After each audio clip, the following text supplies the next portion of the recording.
यहाँ से स्टार्ट करेंगे राज। Combination of thin lenses that means equivalent focal length. तो देखो इसमें ना लेंस वन लेंस टू का कॉम्बिनेशन यूज किया गया। लेंस वन की फोकल लेंथ हम लोग f1 से डिनोट कर रहे हैं और लेंस टू की फोकल लेंथ को f2 से डिनोट कर रहे हैं। जो रे डायग्राम है उसके हिसाब से अगर आप ध्यान दोगे तो जो ये इंसिडेंट रे है, फर्स्ट इंसिडेंट रे, ये लेंस वन के एक्सिस के बिल्कुल पैरेलल है। लेंस वन की एक्सिस के पैरेलल फर्स्ट इंसिडेंट रे। तो ये वाली जो इंसिडेंट रे है जो लेंस वन के लिए जा रही है, ये लेंस वन से डाइवर्ट हो जाएगी, डेविएट हो जाएगी। फर्स्ट रे लेंस वन के थ्रू डेविएट करेगी और डेविएट करके इसे डॉटेड लाइन के थ्रू ये दिखाया जा रहा है कि ये लेंस वन के फोकस की तरफ जा रही थी।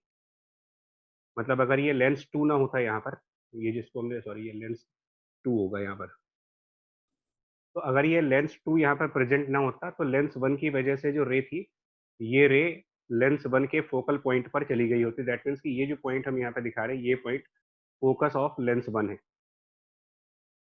Focus for the lens one. That means इसका जो डिस्टेंस होगा फ्रॉम द फर्स्ट लेंस, ये डिस्टेंस हमारी फर्स्ट लेंस की फोकल लेंथ f1 के बराबर होनी चाहिए। अब सेकंड लेंस की अगर हम बात करें तो जो पहले वाले लेंस के थ्रू, लेंस वन के थ्रू जो रिफ्रैक्ट हुई है रे, मतलब जो लेंस वन की रिफ्रैक्टेड रे है, रिफ्रैक्टेड रे बाय लेंस वन, वो लेंस टू के लिए इंसिडेंट रे का काम कर रही है। Same ray incident for the lens number to है।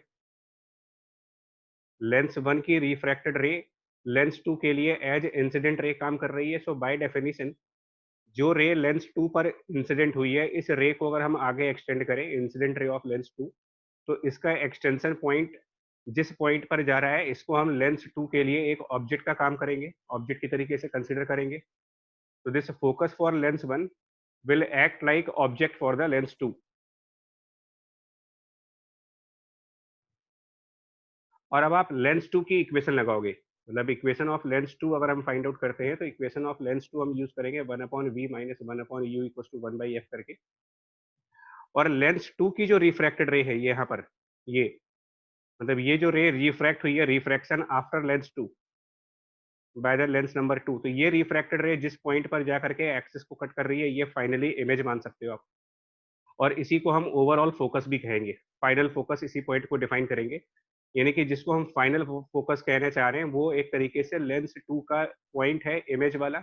लेंस टू की इमेज पॉइंट को ही आप इस पूरे कॉम्बिनेशन का फोकल लेंथ कहोगे। तो ये जो डिस्टेंस है ऑप्टिकल सेंटर से फाइनल इमेज तक की, इस डिस्टेंस को हम डिफाइन करेंगे इक्विवेलेंट फोकल लेंथ, जो कि लेंस टू के लिए as a image distance v का काम करेगा। तो 1/v की जगह पुट करेंगे 1/f equivalent. Object distance lens two के लिए, लेंस नंबर टू के लिए ऑब्जेक्ट डिस्टेंस फर्स्ट लेंस का फोकस वाला पॉइंट है, उसका डिस्टेंस f1 है यहाँ से। तो u की जगह सब्सटीट्यूट करोगे f1 एंड फाइनली यहाँ पर 1/, क्योंकि आप लेंस टू की इक्वेशन लगा रहे हो, तो 1/f की जगह लिखोगे यहाँ पर 1/f2। यानी अल्टीमेटली ये आ जाएगा 1/f equivalent will be equal to 1 divided by f1 and plus 1 divided by f2। ये सिंगल सिंपल सा कंसेप्ट आएगा। तो जस्ट लाइक रेजिस्टेंस की तरीके से है, दो से ज्यादा लेंस भी अगर कॉम्बिनेशन में आएंगे तो इक्विवेलेंट फोकल लेंथ निकाल सकते हैं 1/f1 प्लस 1/f2, और इसको फर्दर एक्सटेंड भी कर सकते हो plus 1/f3 and so on करके। तो सिंपल सा प्रूफ है, कोई ज़्यादा डिफिकल्ट प्रूफ नहीं है।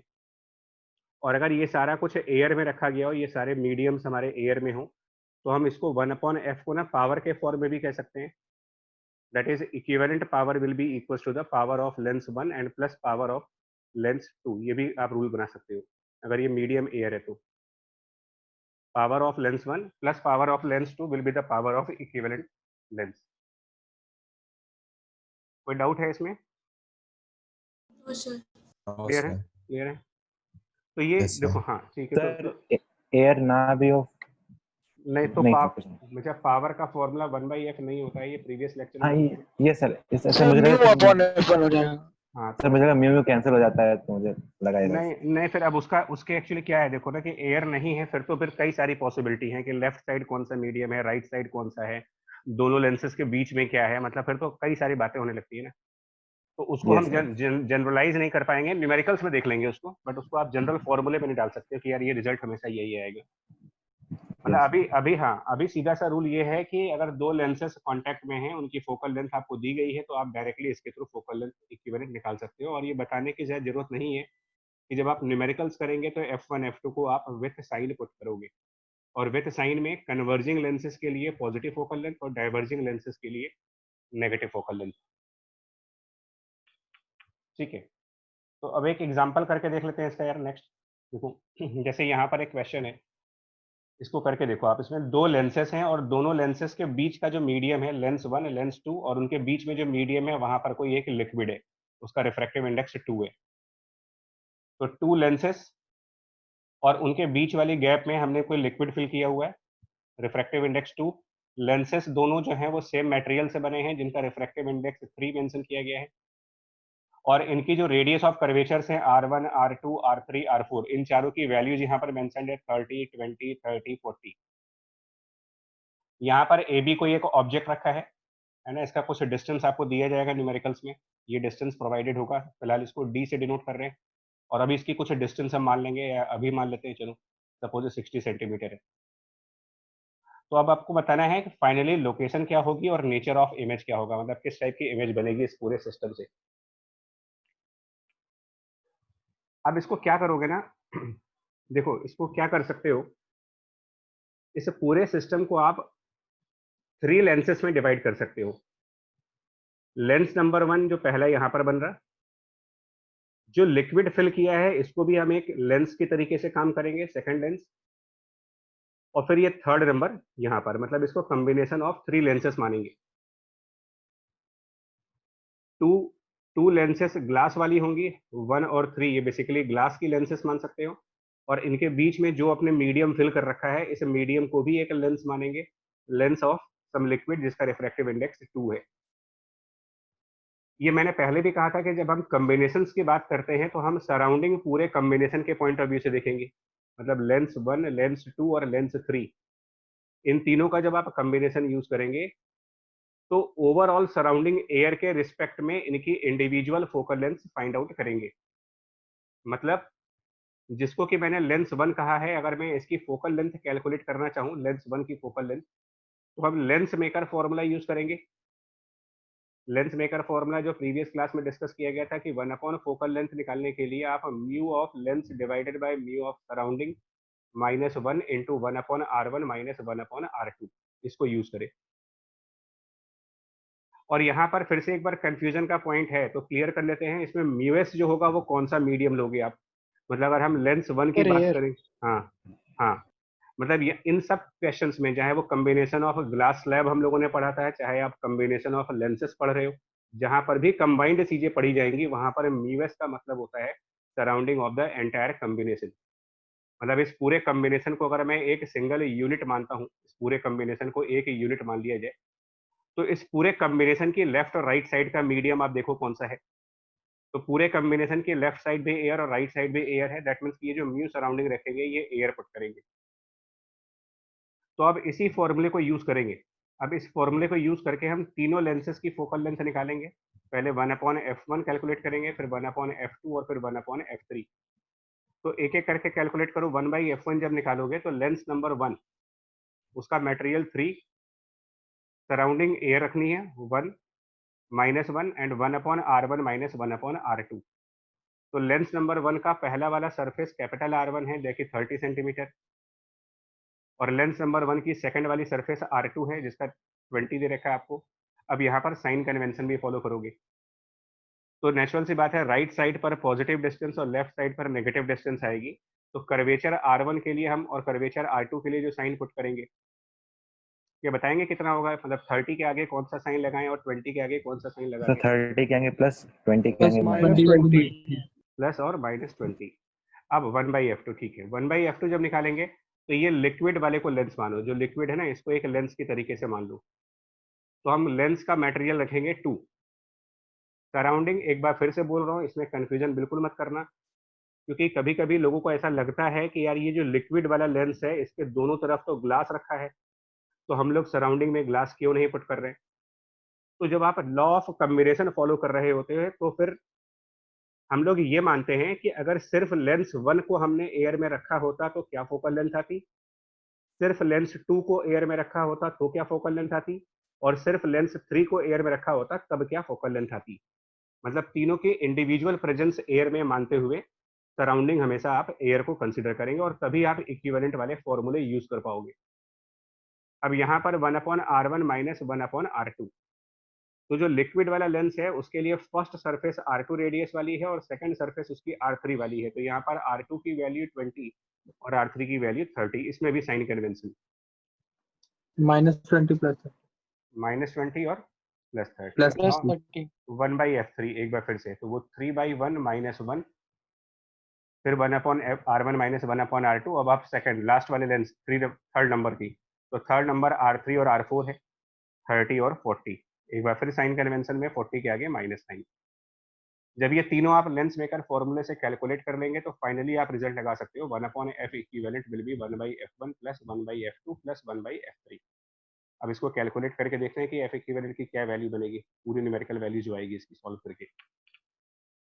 तो जो भी इसकी न्यूमेरिकल वैल्यू आएगी आपकी, कुछ ना कुछ तो कैलकुलेट होकर के आंसर अभी आएगा, है ना। तो आप उसको छोड़ दे रहे क्या आंसर आएगा, बट मीन वाइल अगर आप में से किसी का आंसर आ जाए तो शेयर कर दो, किसी का अगर आंसर बन जाए यहाँ पर। ये तो सर 1/5 एफ इक्विवेलेंट कितना आ रहा सर है? 5 सर 5 +5 +5 या माइनस से भी बताना होगा आपको। सर प्लस +5 ओके, ठीक है ना। उम्मीद कर रहे हैं यार कैलकुलेशन सही किया होगा। तो एफ इक्विवेलेंट +5 आ रहा है।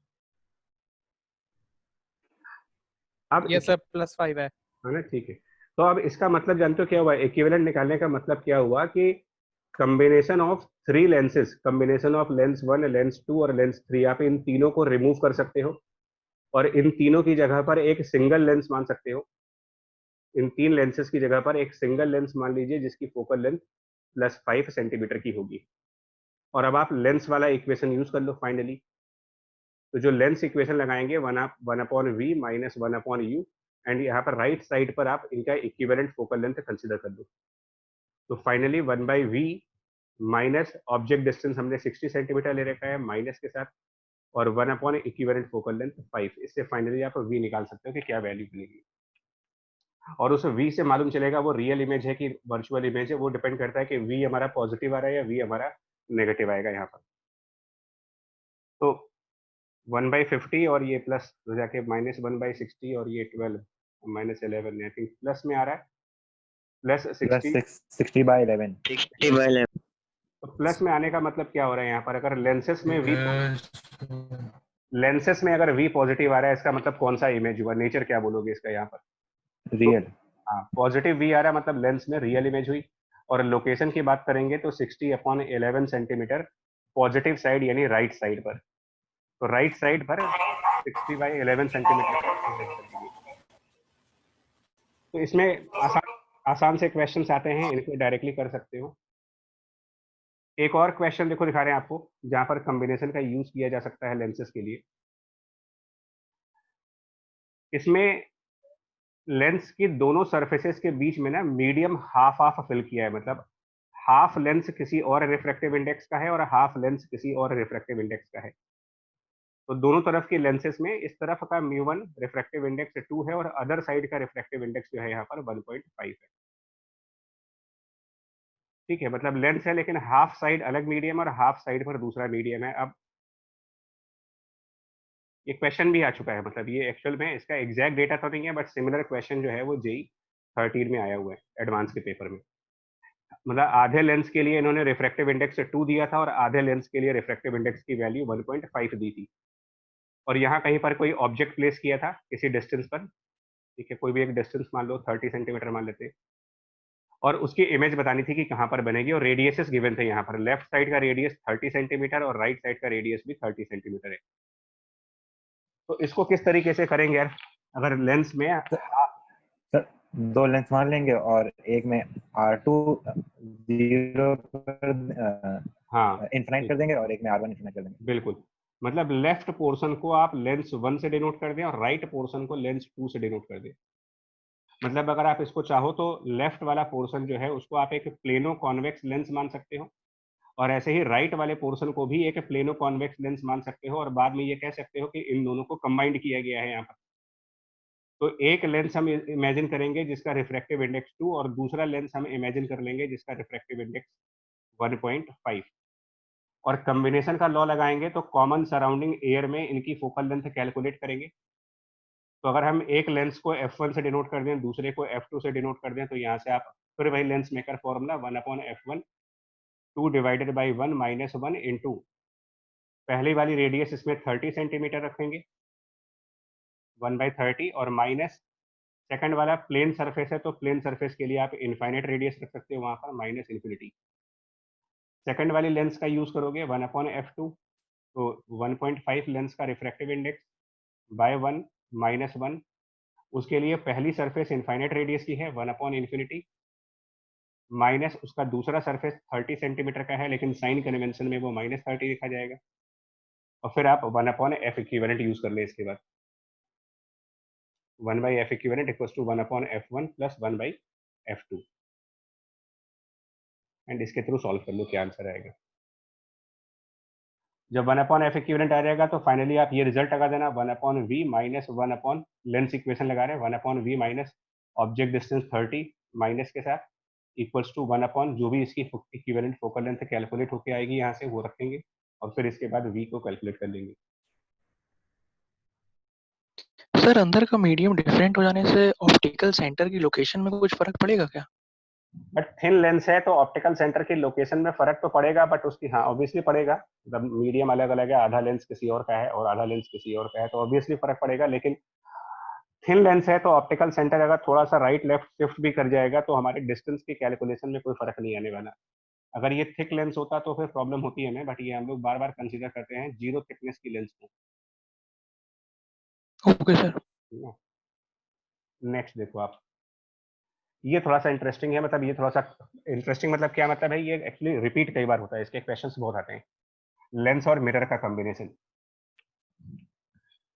तो इसमें जैसे कि हम देख रहे हैं ना कि यहाँ पर एक लेंस है ठीक है। अभी फिलहाल मैं क्या करने जा रहा हूँ इस लेंस की फोकल लेंथ को मैं FL से डिनोट करूंगा और इसके जस्ट पीछे एक मिरर है जस्ट पीछे ठीक है। मतलब लेंस और मिरर में नेग्लिजिबल गैप कह सकते हो mirror is just behind the lens और इस मिरर की फोकल लेंथ को मैं FM से डिनोट कर रहा हूँ focal length of the mirror. तो लेंस है और उसके जस्ट पीछे एक मिरर है और ऐसे में अगर मान लो आपको यहाँ पर कोई ऑब्जेक्ट रखा जाए और कहा जाए कि इसकी इमेज लोकेट करो कहाँ पर बनेगी। कोई एक ऑब्जेक्ट मान लो इस तरफ रखा हो और उसका कुछ डिस्टेंस दिया जाएगा क्वेश्चंस में इसको D मान लेते हैं तो ये D वगैरह सब दिया गया होगा FL और FM की वैल्यू दी गई होंगी। तो अल्टीमेटली क्या लॉजिक लगाओगे और जिसके थ्रू आप इमेज की लोकेशन फाइंड करके लाओगे कि फाइनल इमेज कहाँ पर बनेगी। तो पॉइंट 1 सबसे पहला पॉइंट ये है देखो कंसेप्ट सुनो उसमें क्या आएगा। ये ओवरऑल सिस्टम क्या होगा कि देखिए अगर ऑब्जेक्ट से कोई भी एक रे जाएगी कोई भी एक रे मान लो अगर हमने ऑब्जेक्ट से इस तरफ कोई रे भेजी तो अल्टीमेटली वो रे कौन से मीडियम में वापस आनी है। देखो अगर लेंस के जस्ट पीछे मिरर रखा है और मिरर रिफ्लेक्ट कर रहा होगा रे को तो जो रे आप भेजोगे जिस मीडियम से आप रे को भेजोगे अल्टीमेटली ये रे वापस उसी मीडियम में आने वाली है। और ये फिनोमिना अगर कहीं पर हो रहा है कि जिस मीडियम से रे को भेजा गया था वापस उसी मीडियम में रे अगर लौट के आ जाती है तो ये रिफ्रैक्शन फिनोमिना माना जाए या फिर ओवरऑल इसको एक रिफ्लेक्शन का फिनोमिना माना जा सकता है। Sir reflection. Overall reflection. Reflection. Overall reflection तो इसका मतलब क्या होगा ना कि ये जो ओवरऑल सिस्टम होगा overall system is like a mirror. ये पहला कंसेप्ट लगाएंगे overall system is like a mirror. मैं कुछ न्यूमेरिकल वैल्यू लूंगा पहले तो फिर उसको बाद में जनरलाइज कर लेंगे न्यूमेरिकल वैल्यूज के थ्रू जल्दी समझ में आएगा। सपोज करो कि जो फोकल लेंथ ऑफ लेंस है ना ये 30 सेंटीमीटर मान लेते हैं और focal length of the mirror numerical values में साइन कन्वेंशन नहीं दे रहा हूँ मैं आपको न्यूमेरिकल वैल्यू बता रहा हूँ। Focal length of the mirror की वैल्यू 20 सेंटीमीटर है। थोड़ा सा न्यूमेरिकली करके देखेंगे फिर उसको फॉर्मूले में कन्वर्ट कर लेंगे। अब यहाँ पर कंसेप्ट देखो क्या होता है यहाँ पर एक कंसेप्ट आपको लिख दे रहे हैं और ये कंसेप्ट जनरलाइज कंसेप्ट है कॉम्बिनेशंस में कंसेप्ट फॉर द कॉम्बिनेशन वो चाहे लेंसेज का कॉम्बिनेशन हो चाहे वो लेंस और मिरर का कॉम्बिनेशन। तो द कंसेप्ट फॉर कॉम्बिनेशन वो ये कहता है कि जो पावर बनती है पावर ओवरऑल पावर किसी भी ऑप्टिकल डिवाइस की is sum of power of each individual device. जो भी आप डिवाइसेस कंबाइन कर रहे हो उन सब की पावर्स को ऐड कर दे तो ये टोटल पावर आएगी और जस्ट पीछे भी यही हुआ था। देखो आपको बेसिकली यहाँ पर मैंने इसीलिए पावर के फॉर्म में किया था कि ओवरऑल पावर किसी भी कॉम्बिनेशन की, किसी भी कॉम्बिनेशन मतलब चाहे दो लेंसेज का कॉम्बिनेशन हो, चाहे एक लेंस और एक मिरर का कॉम्बिनेशन हो, मतलब एक रिफ्रैक्टिंग डिवाइस और एक रिफ्लेक्टिंग डिवाइस, या दोनों ही रिफ्रैक्टिंग डिवाइसेस हो, नेचर ऑफ डिवाइस कैसा भी हो, जनरलाइज कंसेप्ट कहता है कि overall power can be obtained by sum of power of each individual device P1 plus P2। ठीक है, अब इसको जनरलाइज करोगे आप, मतलब ये जनरल लॉ है, इसको प्रूफ भी कर सकते हैं, ऐसा नहीं है, इसकी प्रूविंग भी है, प्रूफ भी करेंगे, बट अभी न्यूमेरिकल वैल्यूज के साथ चल रहे हैं कैसे करना है इसको। लेकिन यहाँ पर ना ईच डिवाइस को आपको समझना पड़ेगा, ईच डिवाइस को। अगर आप रे को ट्रेस करो, मतलब रे के साथ साथ चले, रे ट्रेसिंग करें अगर, तो रे ट्रेसिंग में ये रे सबसे पहले किसके पास जाएगी, मतलब ऑब्जेक्ट से जो रे निकलेगी वो सबसे पहले इनमें से कौन सी डिवाइस को हिट करेगी, लेंस और मिरर में से। लेंस। ओके, इसका मतलब रे सबसे पहले लेंस पर स्ट्राइक करेगी, लेंस के बाद वो रे किसको स्ट्राइक करेगी, लेंस के बाद, लेंस के जस्ट पीछे अगर मिरर रखा है, यानी कि लेंस पे मिरर से, और मिरर से रिफ्लेक्ट होकर के वो वापस लेंस पर आ जाएगी। मतलब कि लेंस को दो बार यूज कर रहे हैं हम, लेंस का यूज दो बार होगा। एक बार जब ऑब्जेक्ट से रे फॉरवर्ड राइट साइड पर जाएगी तब लेंस का यूज होगा, फिर मिरर से लाइट टर्न बैक कर जाएगी यानी रिफ्लेक्ट हो जाएगी, तो फिर से हम यही वाला लेंस यूज करेंगे। सेम लेंस को दो बार यूज करोगे आप, तो ऐसे में लेंस को, लेंस एक डिवाइस है लेकिन उसकी काउंटिंग दो बार की जाएगी, क्योंकि लेंस को हम दो बार यूज कर रहे हैं यहां पर। यानी कि हम क्या करेंगे, ओवरऑल पावर जब कैलकुलेट कर रहे होंगे तो फिजिकली तो यहां पर दो ही डिवाइसेस है, फिजिकली एक लेंस है और एक मिरर है, लेकिन ऑप्टिकली यहां पर तीन डिवाइसेस है। ऑप्टिकली लेंस को हम दो बार कंसीडर करेंगे बिकॉज रे दो बार लेंस को क्रॉस करेगी, मिरर को एक बार यूज करेंगे, और इस वजह से ओवरऑल पावर हम लिखेंगे power of the lens plus power of the mirror and plus power of lens, ये लगाओगे आप दो बार। और पावर्स के लिए जो हम पावर कैलकुलेट करेंगे, इसके लिए भी हम एक जनरलाइज रूल बनाने जा रहे हैं। फॉर पावर, जितनी भी आपकी कन्वर्जिंग डिवाइसेस होंगी, जितनी भी कन्वर्जिंग डिवाइसेस है, वो चाहे लेंस हो चाहे मिरर हो, उनकी पावर्स को पॉजिटिव कंसिडर करो, फॉर्मूला 1/f का ही लगाएंगे। और जितनी भी डाइवर्जिंग डिवाइसेस होती हैं, डिवाइस लिखना हो इसका मतलब ये स्टेटमेंट लेंस के लिए भी है और ये स्टेटमेंट मिरर के लिए भी है, दोनों के लिए है। यहां पर हम नेगेटिव पावर का कंसेप्ट लगाएंगे।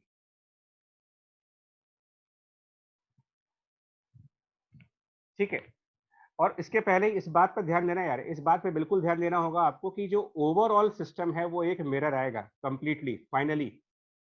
मतलब जब आप ये P ओवरऑल निकालोगे ना, तो ये P ओवरऑल एक मिरर के लिए निकल करके आएगा, मिरर की पावर आएगी यहाँ से। अब अगर हम इसको यहाँ पर पहले न्यूमेरिकली इंप्लीमेंट करके दिखाता हूँ, मैं आपको न्यूमेरिकली इंप्लीमेंट करके दिखाऊं फिर क्या आंसर आएगा। देखो, तो एक काम करते हैं, इसको 30 की जगह ना थोड़ा सा सिंप्लीफाई करके 50 कर देते हैं, तो वो एक्चुअली जस्ट कैलकुलेशन आसान हो जाएगी, और क्योंकि पहले कंसेप्ट समझना है। तो हम लेंस की पावर यहाँ पर क्या करेंगे, देखो इस क्वेश्चन में जब लेंस की पावर निकालोगे तो पावर ऑफ लेंस अगर मैं कैलकुलेट करना चाहूँ यहाँ पर, तो 1 डिवाइडेड बाय इसकी फोकल लेंथ 0.5 मीटर्स में, क्योंकि पावर डायप्टर में आएगी। और पावर ऑफ मिरर कैलकुलेट करने के लिए 1 divided by the focal length of mirror 20 centimetre यानी 0.2, वो भी डायप्टर में आएगी। दैट मीन्स कि लेंस की पावर जो आएगी, लेंस की पावर 2 डायप्टर की और मिरर की पावर 5 डायप्टर की। तो जब हम यहाँ पर लगाएंगे ना, तो लेंस की पावर 2, मिरर की पावर 5 और लेंस की पावर फिर से 2, यानी कुल मिलाकर के ओवरऑल ये 9 डायप्टर का पावर आ गया, ओवरऑल 9 डायप्टर।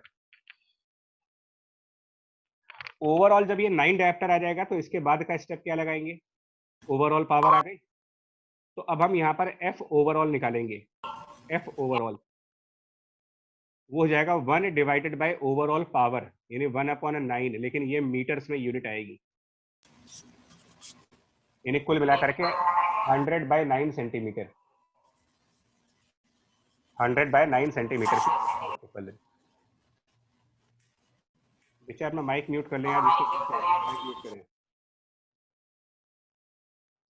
और ओवरऑल पावर के पॉजिटिव आने का क्या सिग्निफिकेंस हो रहा है, यहाँ पर ये भी देखो, जो ओवरऑल पावर है वो पॉजिटिव में आ रही है और ओवरऑल एक मिरर है आपके पास, ये मतलब ओवरऑल ये कॉम्बिनेशन एक मिरर की तरह काम कर रहा है।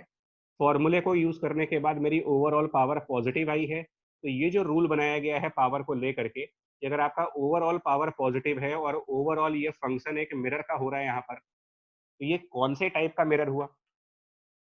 Sir converging. कन्वर्जिंग। Converging. तो कन्वर्जिंग मिरर कॉन्केव होता है या कॉन्वेक्स होता है? कॉन्केव। है ना? हाँ, इसका मतलब ओवरऑल ये 1/9 मीटर की फोकल लेंथ का कॉन्केव मिरर बन गया ओवरऑल। मतलब कि हम न्यूमेरिकल्स में क्या कर सकते हैं कि लेंस और मिरर के इस कॉम्बिनेशन को रिमूव कर सकते हो, लेंस और मिरर की कॉम्बिनेशन को रिमूव करके इनकी जगह पर 1/9 मीटर की फोकल लेंथ का एक कन्वर्जिंग मिरर यानी कि कॉन्केव मिरर यहाँ पर पुट कर देंगे और अल्टीमेटली मिरर वाली इक्वेशन को यूज करके ऑब्जेक्ट की इमेज को लोकेट करेगी।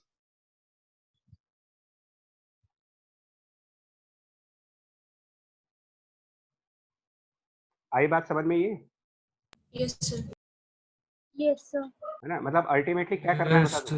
अल्टीमेटली आपको क्या करना है, देखो ये लेंस और मिरर को हटा देंगे वहां से, लेंस और मिरर को हटा करके आप ओवरऑल पावर के अकॉर्डिंग, मतलब कि लेंस प्लस मिरर का जो कॉम्बिनेशन था इसको आपने रिप्लेस करना है और इसको रिप्लेस्ड बाय जो भी हमारा ओवरऑल मिरर था, यानी वन मतलब एक concave mirror replaced by a concave mirror जिसकी की फोकल लेंथ की वैल्यू 1/9 मीटर यानी 100/9 सेंटीमीटर थी।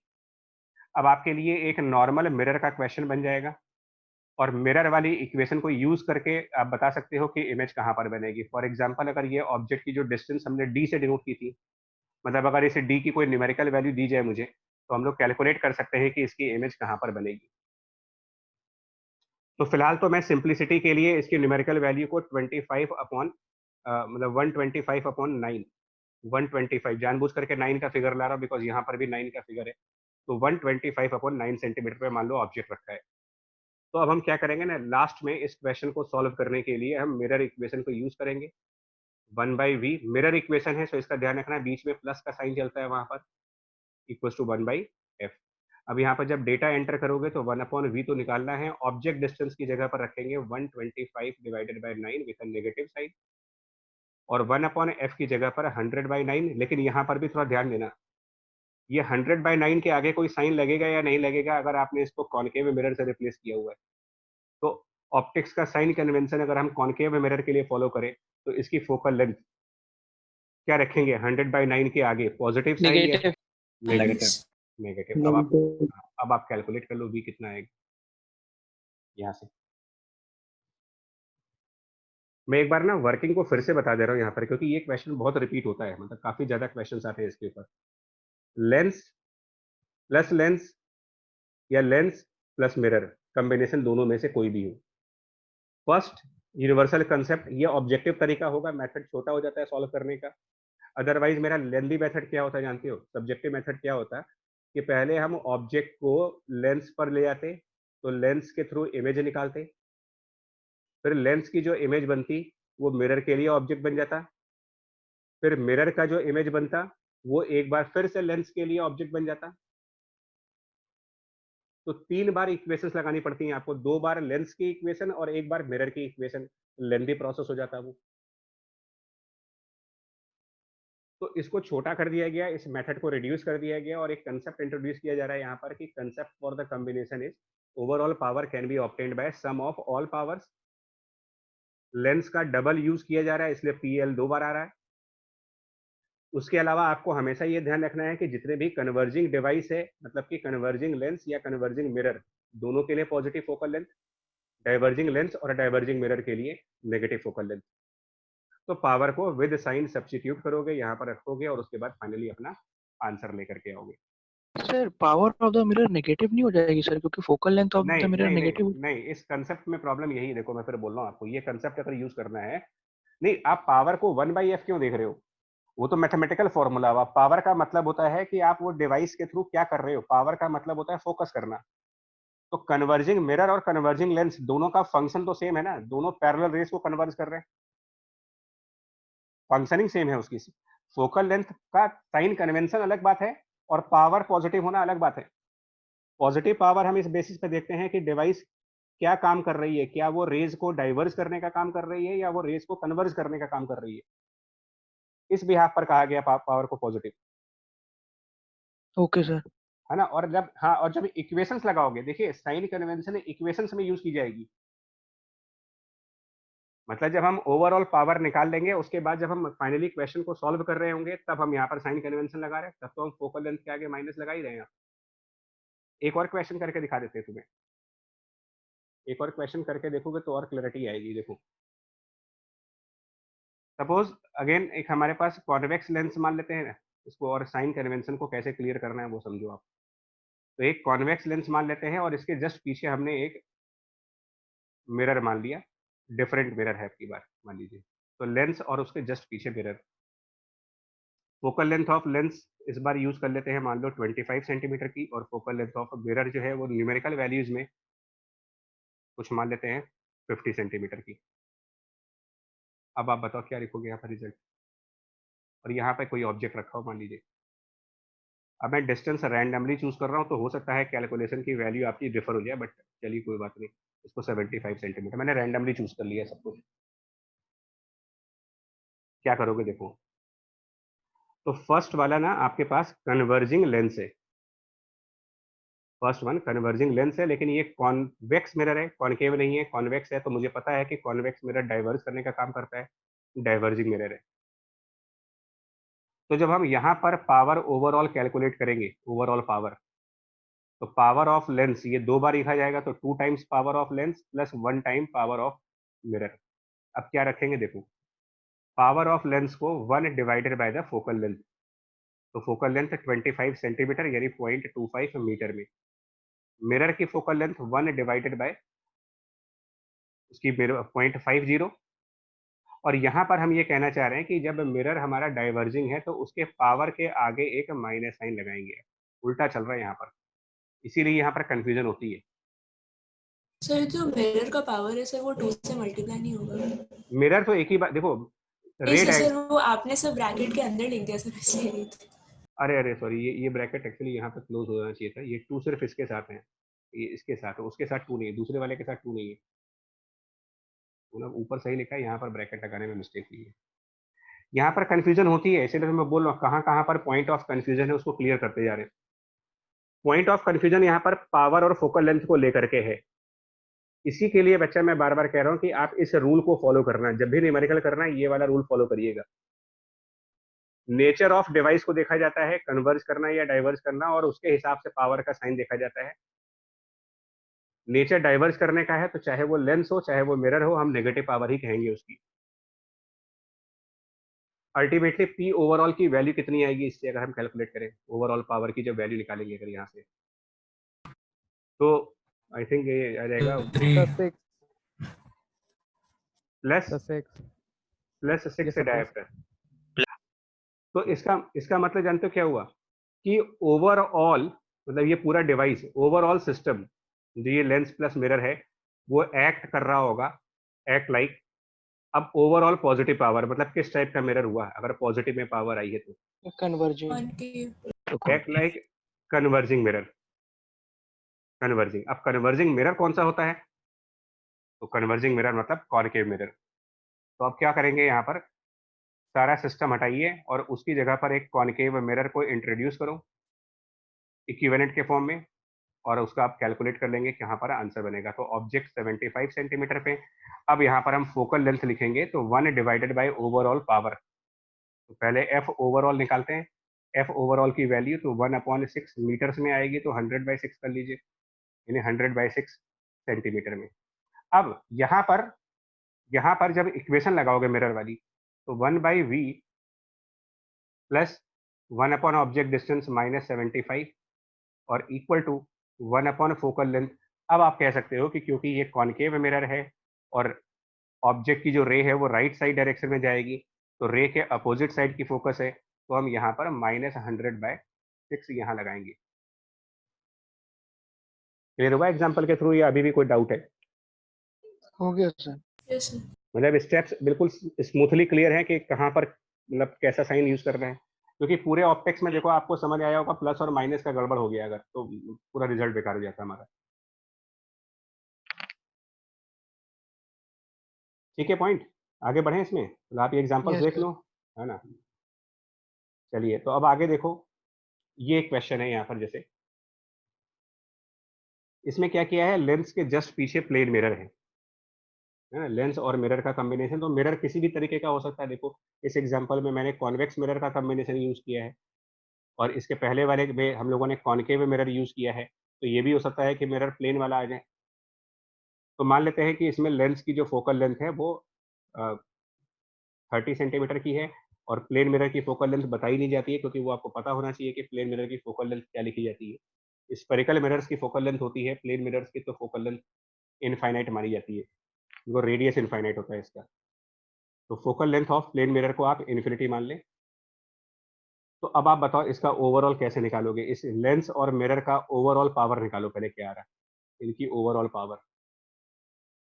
तो P ओवरऑल कैलकुलेट करें, twice of lens power plus 1 times mirror power, क्या बन जाएगा देखो, 2 पावर ऑफ लेंस, एक बार फिर से same formula, 1 focal length 1/0.3 plus power of mirror, but plane mirror की कोई पावर नहीं होती है, क्योंकि ना तो ये रेस को कन्वर्ज कर सकता है ना तो ये रेस को डाइवर्स कर सकता है, तो 0 पावर।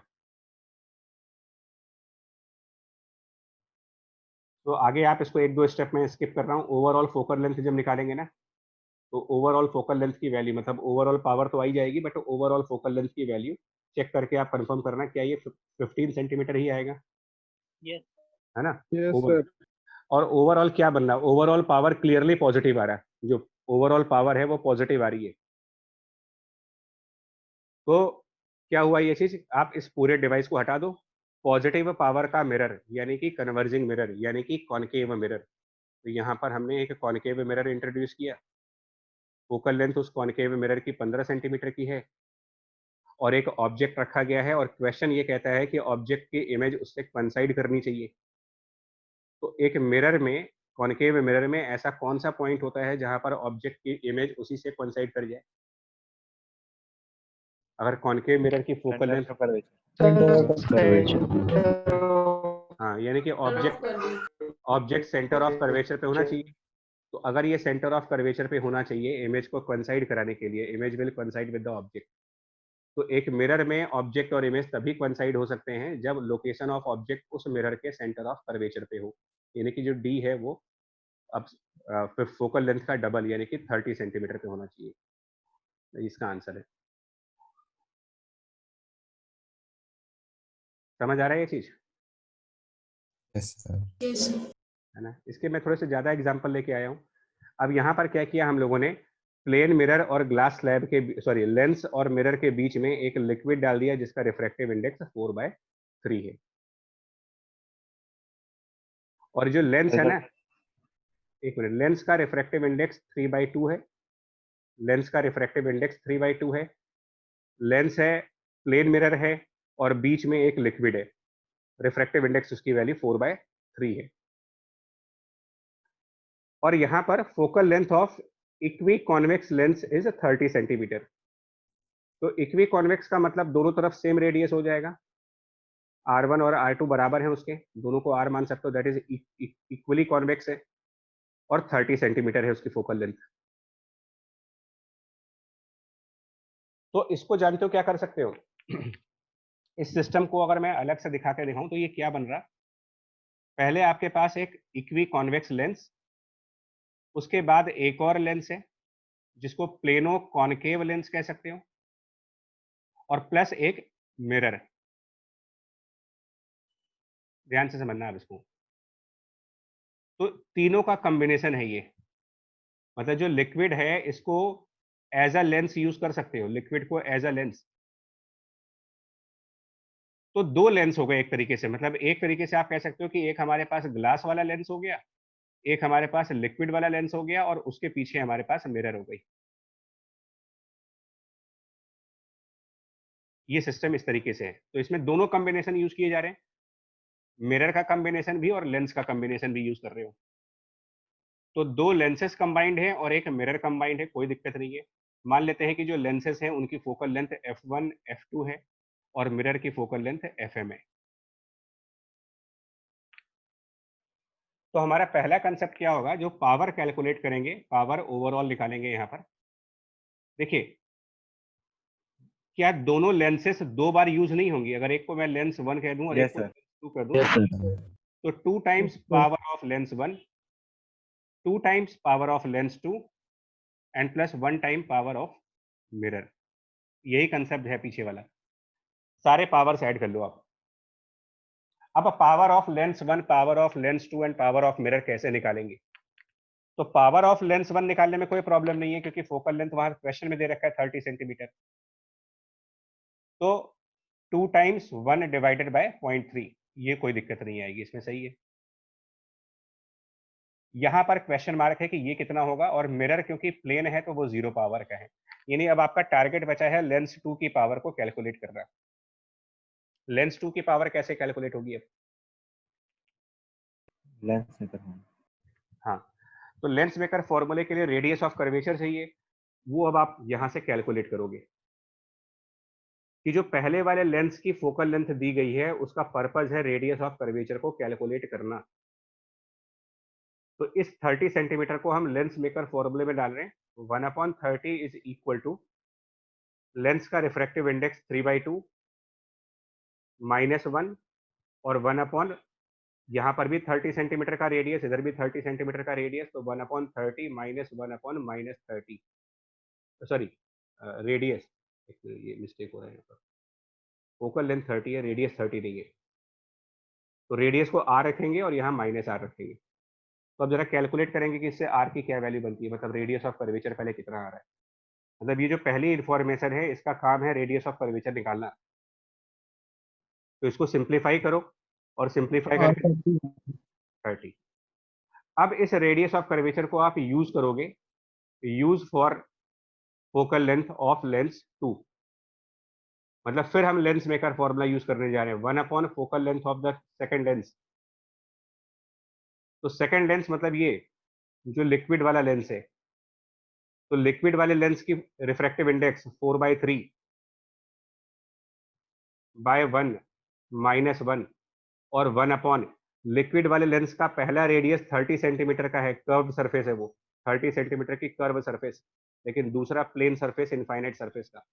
तो 1/30 एंड -1/0, 1/30 -1/0, सो 1/∞, सॉरी। और 30 के आगे साइन लगाओगे तो जो सेकंड लेंस है यहाँ पर रेडियस इसका माइनस में है, ये 1/FL2। और जब 1/FL2 की वैल्यू मिल जाएगी तो पावर ऑफ लेंस 2 भी निकल जाएगा आपका, 1 डिवाइडेड बाय फोकल लेंथ 2 करके। तो अब जरा आप कैलकुलेट करके मुझे बताओ अल्टीमेटली ओवरऑल पावर क्या बन रही है इस न्यूमेरिकल के अंदर फाइनली, मतलब न्यूमेरिकल वैल्यूज के साथ। यहाँ पर ये 4/3 -1 सिंपल कैलकुलेशन है यहाँ पर भी, और अल्टीमेटली टोटल पावर की वैल्यू क्या बनती है यहाँ से, complete power,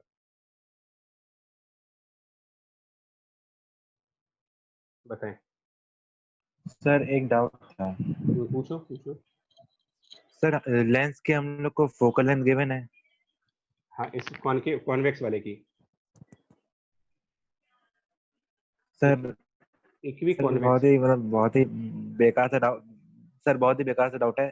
sir focal length और रेडियस ऑफ कर्वेचर कोई रिलेशन नहीं होता उसमें, जैसे मिरर में होता है 2f है ना, इक्वल्स टू r। यही तो है लेंस मेकर फॉर्मूला ही तो है वो।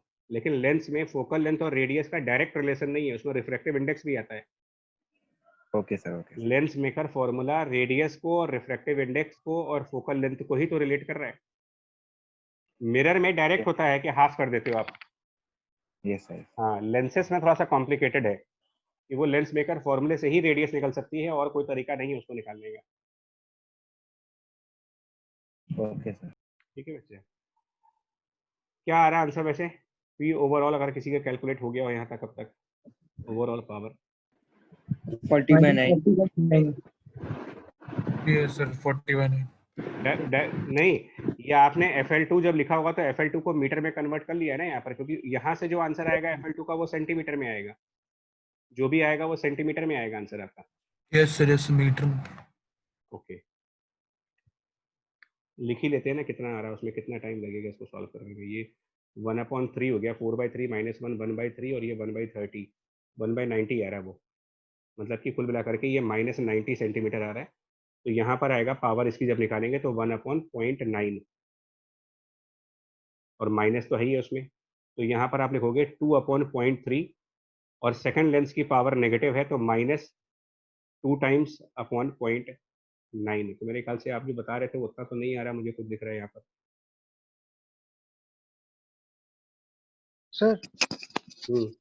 सर यहाँ पे जो L2 है सर वो भी तो कन्वर्जिंग ही हुआ सर।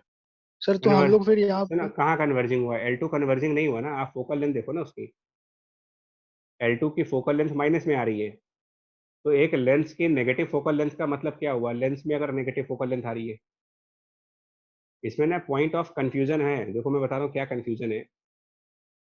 लेंसेस में नेगेटिव फोकल लेंथ का मतलब, आप खुद सोचो ये डाइवर्जिंग है या कन्वर्जिंग है? फोकल लेंथ, आप फोकल लेंथ की डेफिनेशन याद करो। डेफिनेशन कहती है कि अगर आप एक पैरेलल रे भेजो तो अगर ये डाइवर्ज कर जाएगा लेंस से तभी तो फोकस नेगेटिव साइड पे जाएगी, बिकॉज डाइवर्ज रे को पीछे लाओगे, डाइवर्ज रे को पीछे लेकर के आओगे तभी तो इसका नेगेटिव फोकस आएगा यार। तो लेंसेस में अगर नेगेटिव फोकस आ रही है तो मतलब वो नेचर वाइज डाइवर्जिंग हो गए।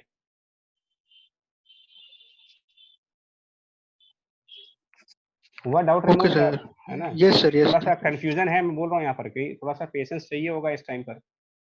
एक भी माइनस प्लस आपका गड़बड़ हुआ तो फिर गया पूरा न्यूमेरिकल, बिगड़ जाएगा ये। तो ओवरऑल पावर की वैल्यू बन रही है 4/0.9 डायप्टर्स में, यानी कि F ओवरऑल बनेगा हमारा, F ओवरऑल वो बन जाएगा आपका, इसको कन्वर्ट कर लेंगे तो 0.9 डिवाइडेड बाई 4, और मीटर में है तो इसको 100 से और मल्टीप्लाई कर लेंगे इतने सेंटीमीटर का। अल्टीमेटली ये आंसर आ जाएगा हमारा, 22.5 सेंटीमीटर की ओवरऑल फोकल लेंथ आ रही है। अब ये ओवरऑल कौन सा मिरर बन गया? ओवरऑल पावर पॉजिटिव आई है, complete power positive, concave. Concave. तो अब आप इसको कॉनकेव मिरर मान लें।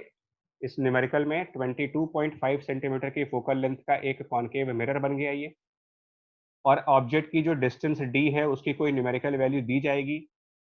तो एक बार फिर मिरर वाली इक्वेशन यूज करेंगे, और d दिया है यहाँ पर 45, कहाँ पर बनेगा आंसर बता सकते हो? d 45 है सर कोइंसाइड करेगा। हाँ, क्यों कंसाइड करेगा? सर वो सेंटर ऑफ कर्वेचर पे हो जाएगा। हाँ, यानी ऑब्जेक्ट से कंसाइड कर जाएगी इमेज। चलिए,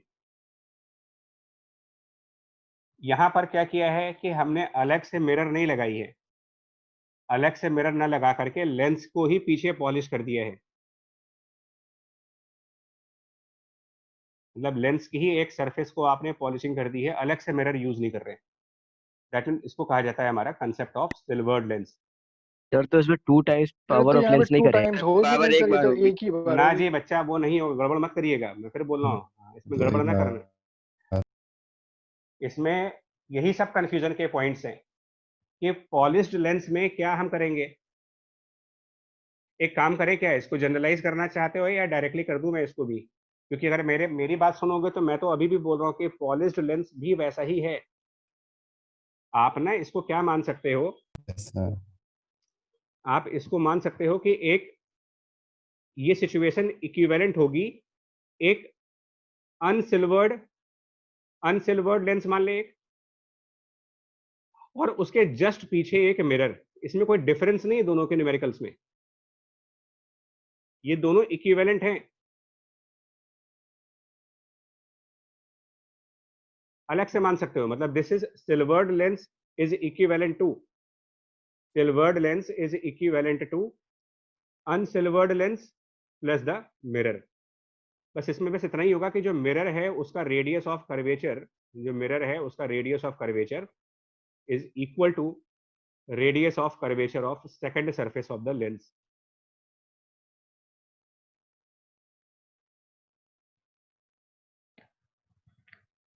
सर जो लेंस है सर, उसका जो सेकंड सरफेस जो पॉलिश करा गया है सर, हाँ। वो तो रिफ्रैक्ट करेगा ही नहीं उसको। सर तो हाँ, हम लोग ये इसको 2 टाइम कैसे मानेंगे सर? बिल्कुल जेन्युइन डाउट है, बिल्कुल जेन्युइन यस डाउट सर, है। यही ये सबको आएगा डाउट कि ऐसा क्यों होगा। तो एक काम करते हैं, सुनो, एक काम करूंगा मैं इसमें, मैं इसको कंसेप्ट क्लियर करने के लिए, आपको फोकल लेंथ तो दे रखा है ना यहाँ पर, focal length of equi convex lens 30 है और डी 20 है। तो एक काम करते हैं यार, इसको पहले सब्जेक्टिवली सॉल्व करते हैं, तभी क्लैरिटी आएगी। पहले ना इस क्वेश्चन को सब्जेक्टिवली सॉल्व करो और उसके बाद क्लैरिटी देखो क्या बनती है।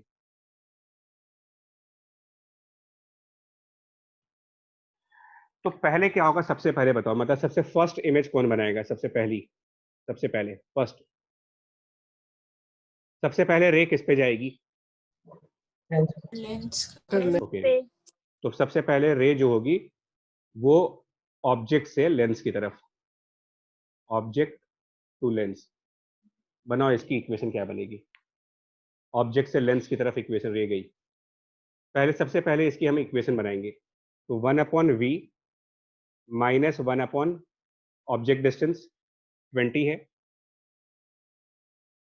तो -20 और equal to 1 / focal length of lens 30। इसको पहले v निकालते हैं क्या बन रहा है, इसे एक एक करके चलेंगे। सबसे पहले v कहाँ पर आएगा? अब लेकिन डाउट देखो, एक मिनट सुनो सुनो सुनो, मेरे मन में डाउट, अभी जो डाउट है वो ये है कि यहाँ लेंस वाला फंक्शन तो हो ही नहीं रहा, तभी तो डाउट आ रहा है ना। ये लेंस वाला फंक्शन हुआ कहाँ? क्योंकि यही तो अभी लोग पूछ रहे हैं कि लेंस के सेकंड सरफेस पर रिफ्रैक्शन तो हो ही नहीं रहा। तो एक काम करो, इसको और क्रिस्टल क्लियर करते हैं। और क्रिस्टल क्लियर करने के लिए क्या करो, देखो, सबसे पहले अगर मैं रे डायग्राम्स को ट्रेस करूं, तो सबसे पहले ऑब्जेक्ट से कोई रे इस पहले सरफेस पे जाएगी, फर्स्ट सरफेस पे। तो आप वो वाला फॉर्मूला लगाओ, रिफ्रैक्शन एट कर्व सरफेस वाला, रिफ्रैक्शन एट कर्व सरफेस वाला फॉर्मूला, ये वाला जो सिंगल सरफेस वाला formula, μ2/v minus μ1/u equals to μ2 minus μ1/r। इसको तो लगा सकते हैं ना, कि इसमें भी कोई डाउट है अभी? बोले सरफेस 1 कह दे रहे हैं इसको और इसको सरफेस 2 कह दो, सरफेस 1 पे तो रिफ्रैक्शन होगा ना लेंस का। Yes sir. तो इसके थ्रू क्या आंसर आएगा? सरफेस 1 के रिफ्रैक्शन में लाइट एयर से ग्लास में जा रही है, एयर से ग्लास की तरफ, ठीक है जी। लेंस का रिफ्रैक्टिव इंडेक्स इस क्वेश्चन में मिस हो गया है, इसका रिफ्रैक्टिव इंडेक्स 3/2 है। तो हम सेकंड मीडियम यहाँ रखेंगे 3/2/v माइनस μ1 एयर को रखेंगे 1 divided by object distance d -20 equal to μ2 minus μ1/r, 3/2 minus 1 divided by radius. तो रेडियस पहले सरफेस की। अब उन्हें एक स्टेप आप पिछले क्वेश्चन से ले लो कि ये जो फोकल लेंथ दी गई है इसके थ्रू रेडियस कैसे कैलकुलेट कर सकते हैं। अभी जस्ट हम लोगों ने पीछे कैलकुलेट किया एग्जांपल में, इसके थ्रू सेम डेटा है, focal length of equi convex lens 30, तो लेंस मेकर वाले फॉर्मूले से रेडियस 30 आ गई थी। तो मतलब कुछ वर्किंग आप पिछले एग्जांपल से उठा लो, यानी यहाँ पर रेडियस को हम 30 कर दे रहे हैं और पहले सरफेस पर ये +30 होगा। आप थोड़ी हेल्प करके बताओ v कितना आ रहा है, इससे थोड़ी सी आपको कोऑपरेट करना पड़ेगा। इसमें v की क्या वैल्यू बनती है पहले वाले से, इस इक्वेशन के थ्रू v की वैल्यू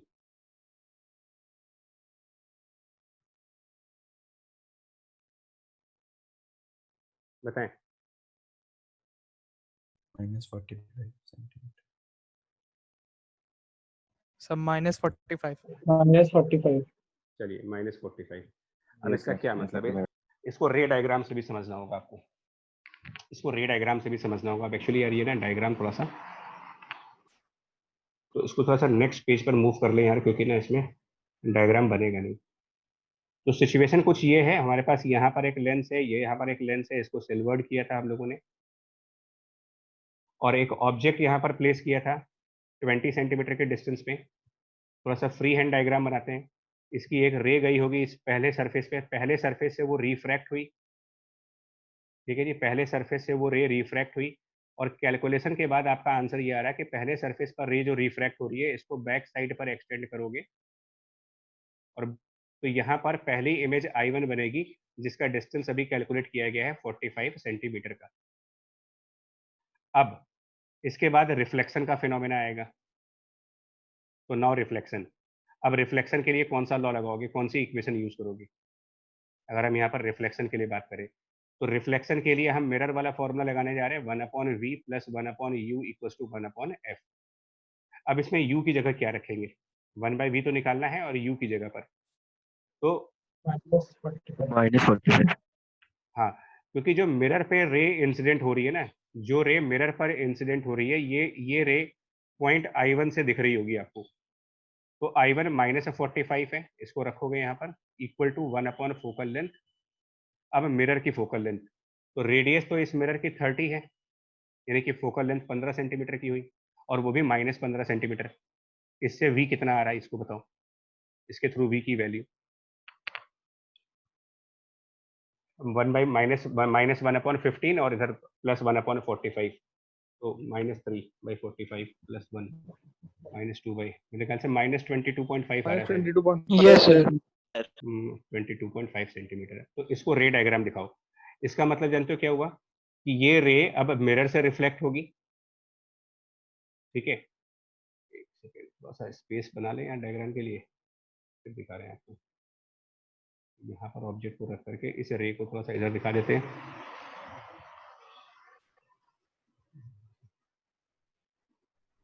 ये हमारा 20 था।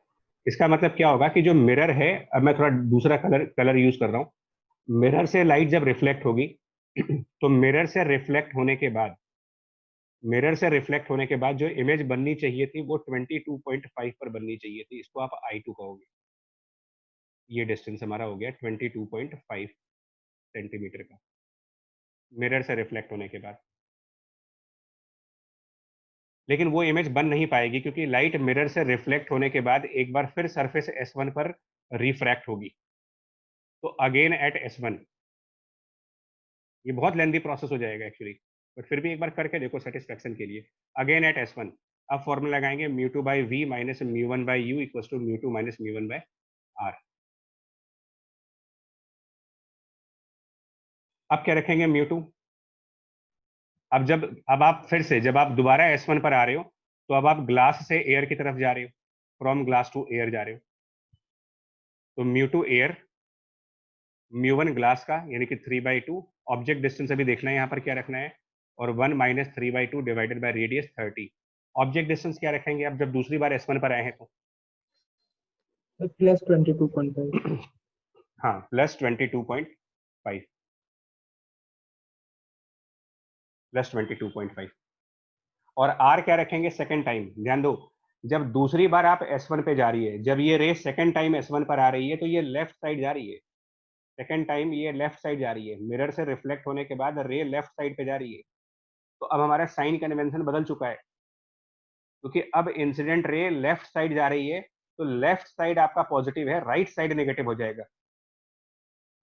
तो अब ये जो सरफेस S1 है, इसको अगर आप कंप्लीट करोगे तो इसका सेंटर ऑफ कर्वेचर ऑप्टिक्स के साइन कन्वेंशन के हिसाब से क्या रखेंगे यहाँ पर? S1 को अगर मैं कंप्लीट करता हूँ तो सेंटर ऑफ कर्वेचर S1 का राइट साइड पर है, लेकिन सेकेंड टाइम जब S1 पर रेज गई है तो वो लेफ्ट साइड की तरफ जा रही है, तो लेफ्ट साइड पॉजिटिव है, सेंटर ऑफ कर्वेचर इसका राइट साइड पर है। क्या रखेंगे साइन कन्वेंशन के हिसाब से यहाँ पर 30 के आगे? -30। -30। ध्यान दो, पिछली बार यहाँ पर +30 रखा गया था और अब वहीं पर -30 रख रहे हो। अब इससे v कितना आएगा, इसको पूरा इवेल्युएट करके v की वैल्यू, ये फाइनल इमेज बन रही है।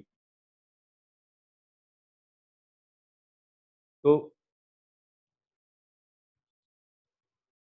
कुछ बताओ यार। 12 centimetre plus plus sir +12 centimetre. +12 centimetre. लेकिन ये प्लस मतलब किधर? अब ध्यान देना जरा, ये प्लस मतलब किस तरफ? क्योंकि जब आप दूसरी बार लेफ्ट साइड में सर। हाँ, मैं फिर बोल रहा हूँ, जब दूसरी बार S1 पर आए हो तो लेफ्ट साइड पॉजिटिव बन चुका है अब, और राइट साइड नेगेटिव। यही ऑप्टिक्स का नया साइन कन्वेंशन है कि इंसिडेंट रे की डायरेक्शन को प्लस लिया जाता है। तो ये प्लस मतलब लेफ्ट, यानी कि अब सेकंड सरफेस पर जब लाइट रिफ्रैक्ट होगी तो लास्ट फाइनल इमेज 12 सेंटीमीटर के डिस्टेंस पे बनेगी इससे।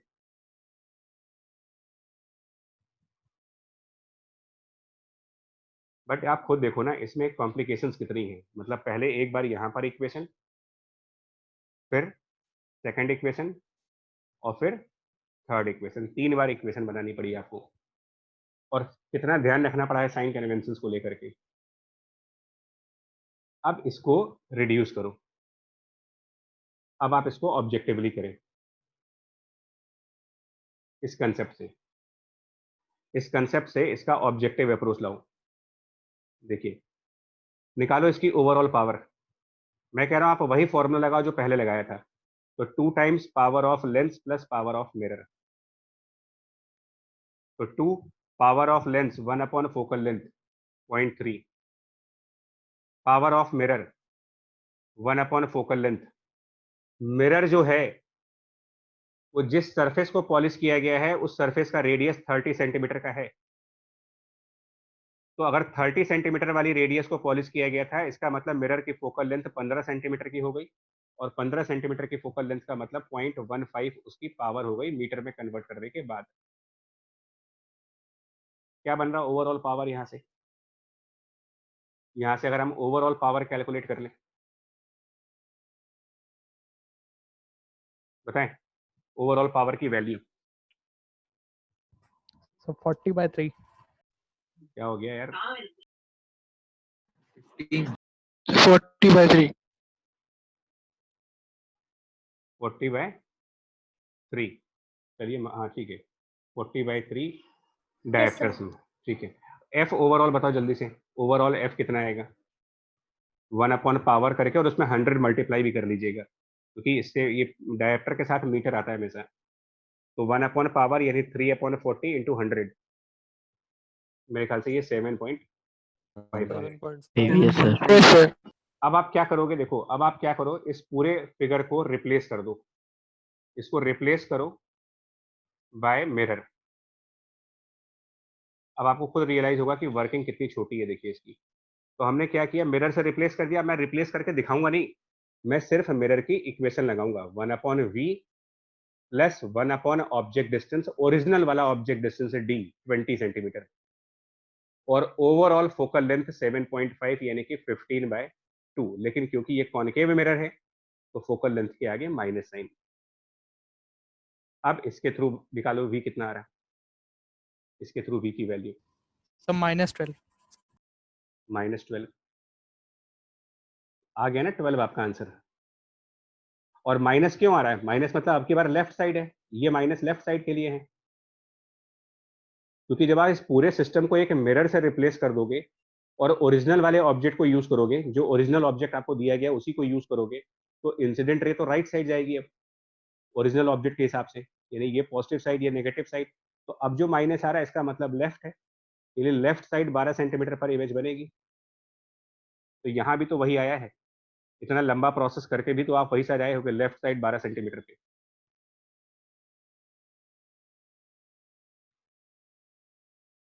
आई वर्किंग समझ में? सर ये मैथमेटिकली आसान करने के लिए ऐसा प्रूफ करा गया है कि नहीं बच्चा, मैथमेटिकली फिजिक्स में मैथमेटिक्स पहले थोड़ी आती है, पहले फिजिक्स आएगी बाद में मैथमेटिक्स आती है। सर ये तो फिर इसका सिग्निफिकेंस क्या हुआ सर? नहीं, देखिए सिग्निफिकेंस यही होता है। अब आप देखो यहाँ पर भी जो हम लोगों ने स्लैब और लेंस के कॉम्बिनेशन लिए, तो डाउट यही आता है ना, सराउंडिंग क्या है यहाँ पर।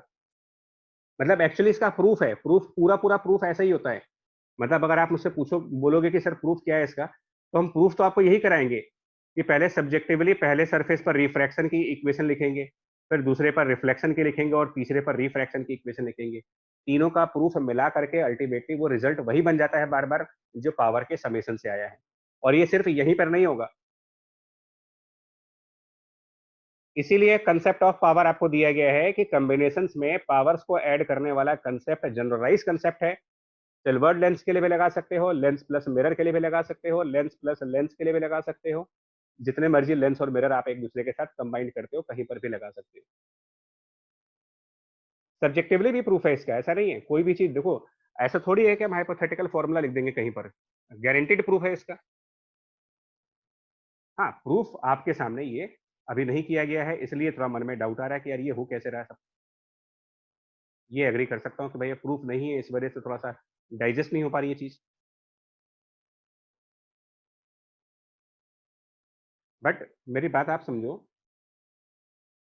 न्यूमेरिकल करने के लिए जितने भी आपके सिल्वर्ड लेंसेस होंगे उनको आप लेंस और मिरर वाला ही कॉम्बिनेशन माने और यही फॉर्मूला वहां पर भी डायरेक्ट यूज कर दो, ऑब्जेक्टिव हो जाएगा क्वेश्चन। आप खुद देखो ना वर्किंग कितनी छोटी हो गई, ओवरऑल पावर, मिरर की इक्वेशन, आंसर। न्यूमेरिकली समझ आ रहा है कि नहीं है? न्यूमेरिकली क्लियर हुआ इसका? Yes sir, yes sir. Numerically तो आप समझ रहे हो कि सिल्वर्ड लेंस और लेंस प्लस मिरर को कैसे हैंडल करना है मुझे, जितने भी ऐसे क्वेश्चंस आएंगे।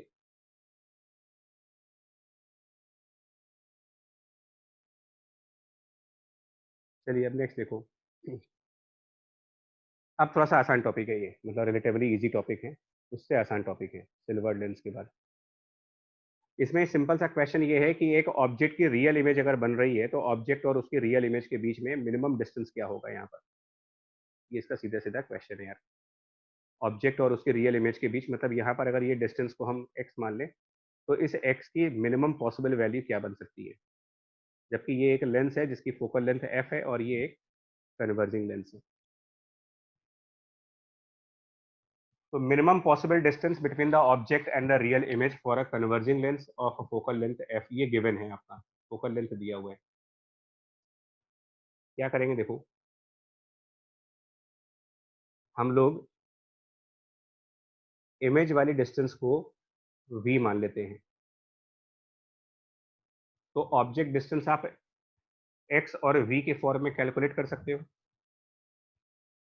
और अब लेंस की इक्वेशन लगाओ, तो 1/v माइनस 1 अपॉन, आपको बताना है ऑब्जेक्ट डिस्टेंस क्या रखें, और इक्वल टू 1 फोकल लेंथ। क्या रख दें ऑब्जेक्ट डिस्टेंस की जगह पर यहाँ पर, इन terms of small x, in terms of x and v, क्या रख दें ऑब्जेक्ट डिस्टेंस? तो सर v माइनस x होगा।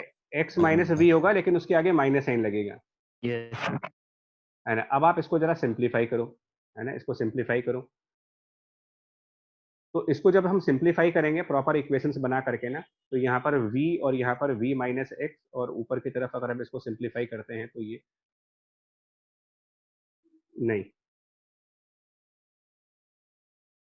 v और यहाँ पर x माइनस वी, और ऊपर की तरफ जाओगे तो x minus v plus Yes. V equal to 1/f। थोड़ा सा क्रॉस मल्टीप्लाई वगैरह और करना होगा इसको, तो ये कुछ कुछ ऐसा बन जाएगा, v square minus v x, अगर मैं सही कर रहा हूँ सब कुछ, और plus f x equal to 0। Check करना, यही बन रहा है, v square minus So, v x, है ना। माइनस सही है सर। अच्छा नहीं, ये सही है, सही है। सही है सर।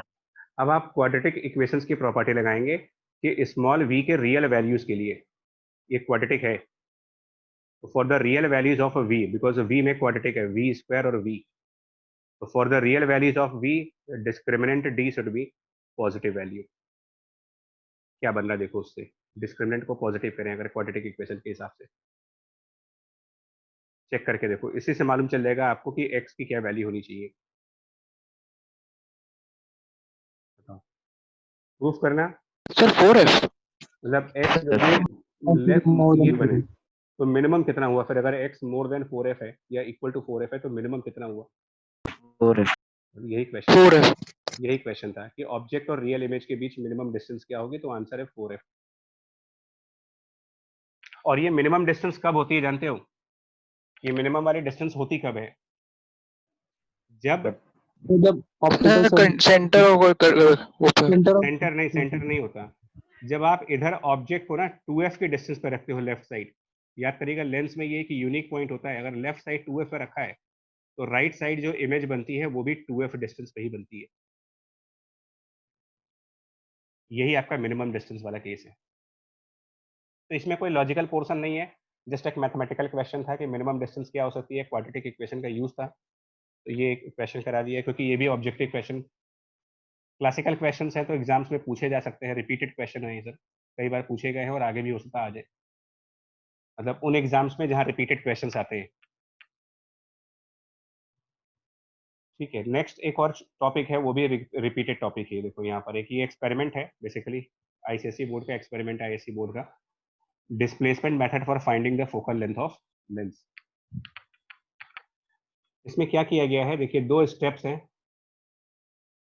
अब इस समय एक्सपेरिमेंट तो हुए नहीं है, अदरवाइज आपको बताते कि एक्सपेरिमेंट में क्या करना होता है, बट आप ऐसे समझो कि एक स्टेशनरी ऑब्जेक्ट है और लेंस के थ्रू उसकी आप एक इमेज ऑब्टेन करते हो। स्टेशनरी ऑब्जेक्ट, लेंस और उसके थ्रू उसकी एक इमेज ऑब्टेन करी।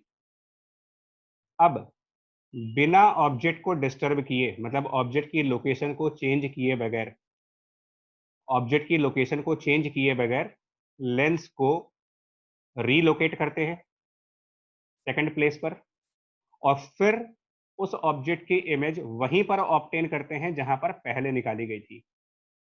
मैं फिर से बोल रहा हूं, एक गिवन ऑब्जेक्ट की गिवन लेंस के थ्रू गिवन प्लेस पर इमेज बनी, ऑब्जेक्ट को बिना लेफ्ट राइट शिफ्ट किए हुए यानी कि फिक्स रखते हुए लेंस को डिस्प्लेस कर देते हैं। तब तक डिस्प्लेस करते हैं जब तक ऑब्जेक्ट की इमेज वापस उसी जगह पर नहीं बनती जहां पर पहले बन रही थी।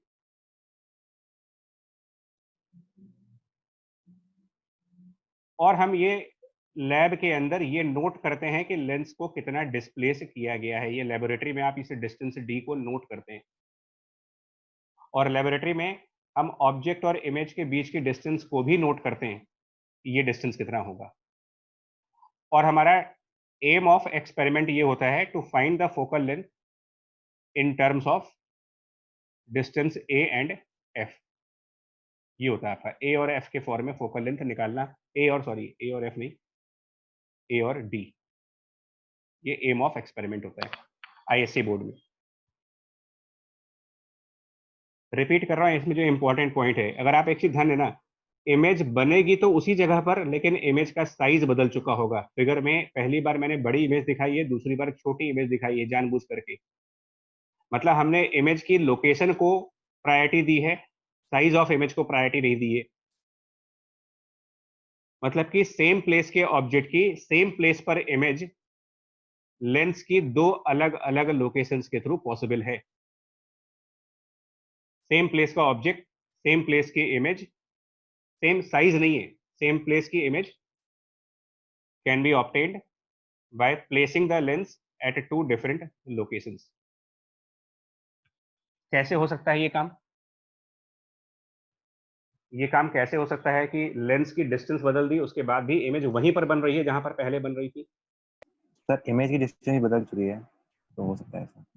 तो पहली बार f और 2f के बीच में होगा और दूसरी बार में सर वो 2f के बाहर होगा, तो फिर वो सर f और 2f के बीच में बन जाएगा। हाँ, तो एक केस आएगा जिसमें सेम होगा। हाँ बिल्कुल। और इस बिल्कुल देखो, एक और चीज होती है, एक और चीज आपको बता दें क्या होता है ना। देखो, एक और आप कंसेप्ट समझो। पिछले क्वेश्चन में ना पिछले क्वेश्चन में अगर आपने नोटिस किया हो, एक बात ध्यान से सुनो, ये क्वाड्रेटिक बनी है, ये इक्वेशन क्वाड्रेटिक इक्वेशन है ना। Yes sir. तो अगर सुनो, अगर इस क्वाड्रेटिक इक्वेशन में x और f की वैल्यू कांस्टेंट हो, अगर x की वैल्यू कांस्टेंट हो और f की वैल्यू कांस्टेंट हो, तो क्या v के 2 रूट्स नहीं आएंगे? अगर ये क्वाड्रेटिक इक्वेशन है तो v के 2 रूट्स पॉसिबल आएंगे। Yes sir. किस कंडीशन में? देखो, अगर x कांस्टेंट हो, और x क्या है यहाँ पर, x क्या है? ऑब्जेक्ट और इमेज के बीच में डिस्टेंस। हाँ, तो अगर ऑब्जेक्ट और इमेज के बीच में एक कांस्टेंट डिस्टेंस है और फोकल लेंथ कांस्टेंट है, यानी कि x और f कांस्टेंट है, तो इमेज डिस्टेंस की 2 पॉसिबल वैल्यूज आ रही हैं। और सम ऑफ रूट्स प्रॉपर्टी लगाओ यहाँ पर, सम ऑफ रूट्स प्रॉपर्टी लगाइए। क्या हो रहा है यहाँ से? अगर इसके 2 रूट्स हैं तो sum of roots property v1 plus v2 कितना हुआ यहाँ से? x। x। यही कंसेप्ट आगे लगा दो। पहले वाले केस में हम लेंस से इमेज तक की डिस्टेंस को v1 डिनोट कर दे रहे हैं, और दूसरे वाले केस में लेंस से इमेज तक की डिस्टेंस को v2 डिनोट कर दो। और प्रीवियस वर्किंग के हिसाब से v1 प्लस v2 की वैल्यू स्मॉल x के बराबर है। और लेंस से ऑब्जेक्ट तक का डिस्टेंस हम यहाँ पर u1 डिनोट कर दे रहे हैं और लेंस से इस ऑब्जेक्ट तक का डिस्टेंस आप u2 डिनोट कर दो। ये आप ना प्रीवियस प्रॉब्लम को कंसिडर करना है, प्रीवियस क्वेश्चन में लिख दे रहा हूँ यहाँ पर, उससे आ रहा है ये।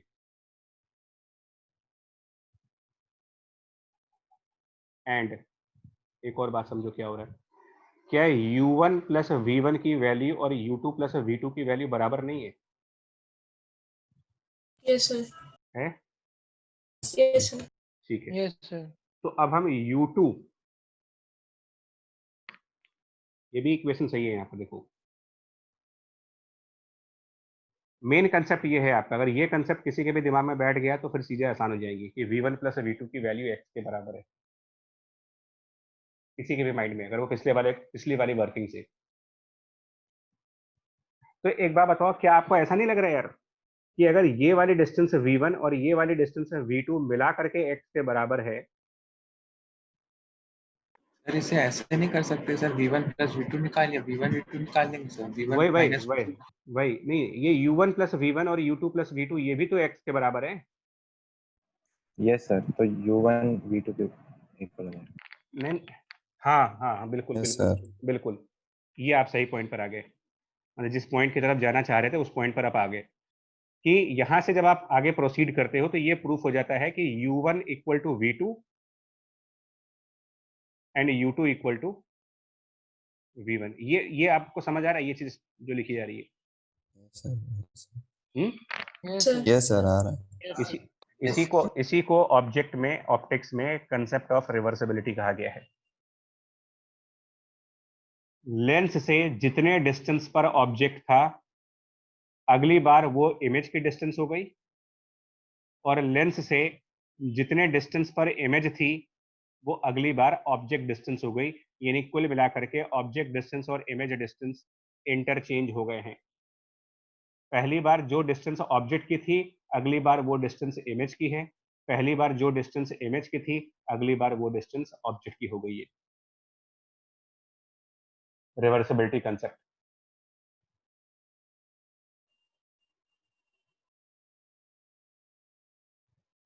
आ रही है बात समझ में ये चीज? यस सर, ठीक है बच्चा, अब आपका टारगेट लास्ट बचा। तो देखो, और एक और कंसेप्ट आ रहा है, u2 माइनस u1 की वैल्यू d है। एक और इक्वेशन बना सकते हो आप, u2 minus u1 equal to d। अब मैंने इसके आगे मैं थोड़ा सा आप लोगों के लिए छोड़ देता हूँ, सारी इक्वेशंस मैंने बना दी हैं, जितनी इक्वेशंस बननी थी वो मैंने बना दी आपके लिए। और आपके लिए मैं एक टारगेट क्या छोड़ूंगा, मतलब बेसिकली आपको u1 और v1 की वैल्यू a और d के फॉर्म में लानी है, कि u1 और v1 की वैल्यू u और d के फॉर्म में क्या बनेगी।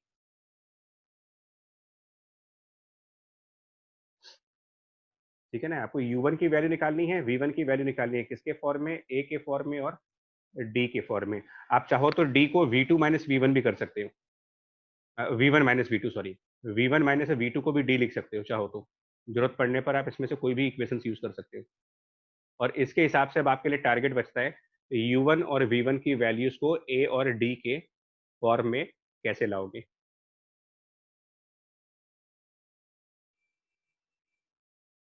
तो मैं आपको आंसर दे रहा हूँ, v1 की वैल्यू बनेगी a plus D divided by 2 और u1 की वैल्यू बनेगी a minus D divided by 2। आप चेक कर लेना, हो सकता है Yes, sir. Yes. हो सकता है ना।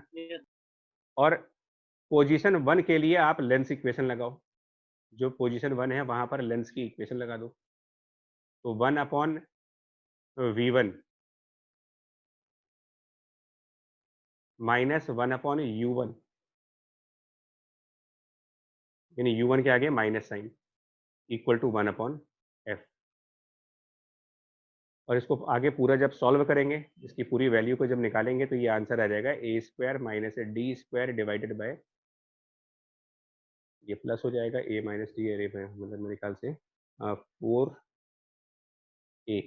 मैं वेरीफाई करना है यार, मैं थोड़ा सा ना मेमोरी बेस पे चल रहा हूँ इस टाइम। Yes, sir. ये आएगा आंसर।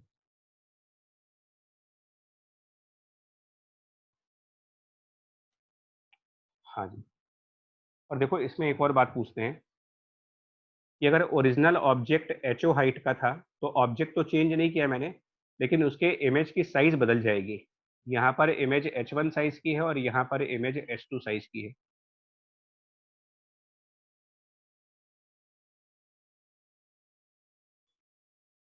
देखिए मैग्निफिकेशन का फॉर्मूला लगाते हैं।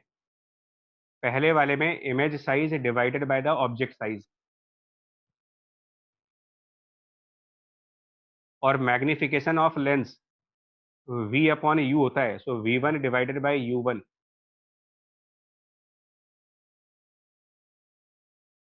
साइन कन्वेंशन में h1 के आगे माइनस लगेगा क्योंकि प्रिंसिपल एक्सिस के नीचे है, ho के आगे प्लस लगेगा, प्रिंसिपल एक्सिस के ऊपर है, v1 प्लस में है राइट साइड और u1 माइनस में।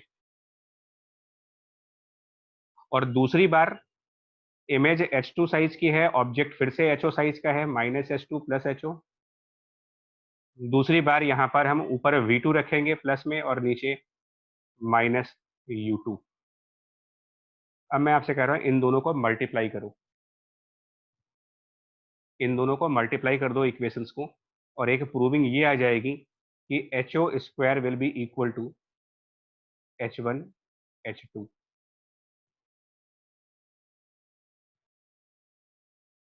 इसका यूज कर लेना है, u1 बराबर v2 और u2 बराबर v1।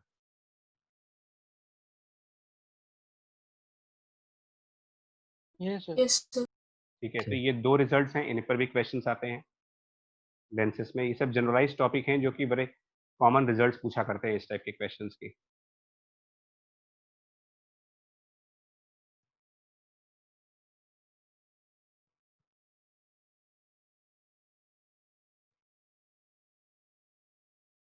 यहाँ पर डेविएशन है, ये तो खैर ओरली करा जा सकता है कि कोई रे अगर लेंस पर गई है जिसकी फोकल लेंथ f है, तो ये कितने एंगल से डेविएट होगी, ये एंगल ऑफ डेविएशन कितना होगा। तो इसको ना हाइट के फॉर्म में बताओ कि जो रे है अगर वो h हाइट पर गई है और पैरा एक्सियल रे है, मतलब ये बहुत क्लोज है एक्सिस के। डायग्राम पे मत जाना, डायग्राम पे तो दूर दिख रहा है बट एक्सिस के काफी क्लोज है, मतलब कि डेल्टा एक स्मॉल एंगल है। तो अगर डेल्टा स्मॉल एंगल है तो आप डायरेक्ट देख सकते हो क्या बनेगा, एच और एफ के फॉर्म में अगर देखना हो आपको। तो अगर ये एंगल डेल्टा बन रहा तो इधर भी डेल्टा बनेगा, एक ट्राइंगल बन जाएगा आपके सामने। उस ट्राइंगल में ये एफ लेंथ होगी, ये एच लेंथ होगी। ये एफ इसलिए होगी क्योंकि पैरेलल रे आ रही है, तो ये फोकस पे ही गई होगी, यानी ये डिस्टेंस हमारा फोकल लेंथ रहा होगा। और हमने इस एंगल को डेल्टा से डिनोट किया है, तो यहाँ पर भी डेल्टा बन जाएगा। और स्मॉल एंगल अप्रोक्सीमेशन लगा करके हम ये कह सकते हैं कि tan of delta nearly equal to delta equal to h divided by f लगा सकते हैं इसको। सिंपल सा है। दूसरे वाले में अगर पैरेलल रे नहीं है तो क्या करोगे, तो ये ऑब्जेक्ट मान लिया, इसको इमेज मान लो, इमेज वाली डिस्टेंस को v, ऑब्जेक्ट वाली डिस्टेंस को u, और ये एंगल ऑफ डेविएशन डेल्टा मुझे कैलकुलेट करना है। तो इसके लिए ऑब्जेक्ट साइड से यहाँ पर अल्फा एंगल बना लेते हैं और इधर से बीटा एंगल बना देते हैं। एक्सटीरियर एंगल प्रॉपर्टी यूज करेंगे, डेल्टा बराबर अल्फा प्लस बीटा, और small angle approximation, small angle approximation में अल्फा और बीटा को आप tan अल्फा और tan बीटा भी मान सकते हो। और ये पॉइंट ऑफ इंसिडेंस को हम इसमें h हाइट पर मान रहे हैं, कि जो पॉइंट ऑफ इंसिडेंस है ये h हाइट पर। तो tan alpha h divided by u और tan beta h divided by v। यहाँ पर कोई साइन कन्वेंशन नहीं होगा क्योंकि ये आप ट्रिग्नोमेट्री फॉलो कर रहे हैं, यहाँ पर मैथ लगा रहे हो, तो यहाँ पर हम साइन कन्वेंशन नहीं लगा रहे हैं क्योंकि ये मैथमेटिकल इक्वेशन है, ऑप्टिक्स की इक्वेशन नहीं है ये। Exterior angle equals to sum of two opposite angle math की प्रॉपर्टी है, ऑप्टिक्स की प्रॉपर्टी नहीं आती है। बट अगर आप लेंस इक्वेशन लगाओ तो हम साइन कन्वेंशन फॉलो करेंगे, v के आगे प्लस साइन, u के आगे minus sign equal to 1/f, यानी 1/v plus 1/u equals to 1/f। तो यहाँ पर अगर आप इस चीज को यहाँ यूज करो, h कॉमन ले लो, और 1/u प्लस 1/v यानी h डिवाइडेड बाई f। यहाँ पर भी सेम रिजल्ट आ गया। तो यहाँ से ये कंक्लूजन निकलता है कि चाहे रे प्रिंसिपल एक्सिस के पैरेलल जा रही हो, चाहे वो रे प्रिंसिपल एक्सिस से कोई एंगल बना रही हो, दोनों ही केसेस में जो एंगल ऑफ डेविएशन होता है, डेल्टा की जो वैल्यू बनेगी वो सेम रिजल्ट के थ्रू आएगी, h/f। मतलब इस फॉर्मूले को आप जनरलाइज कर सकते हो, इररिस्पेक्टिव पैरेलल रे है, डाइवर्जिंग रे है या फिर कन्वर्जिंग रे है, उसको भी प्रूफ कर सकते हैं। नेचर ऑफ रे कैसा भी होगा, deviation by the thin lens h divided by f यहाँ पर और h डिवाइडेड बाई f यहाँ पर।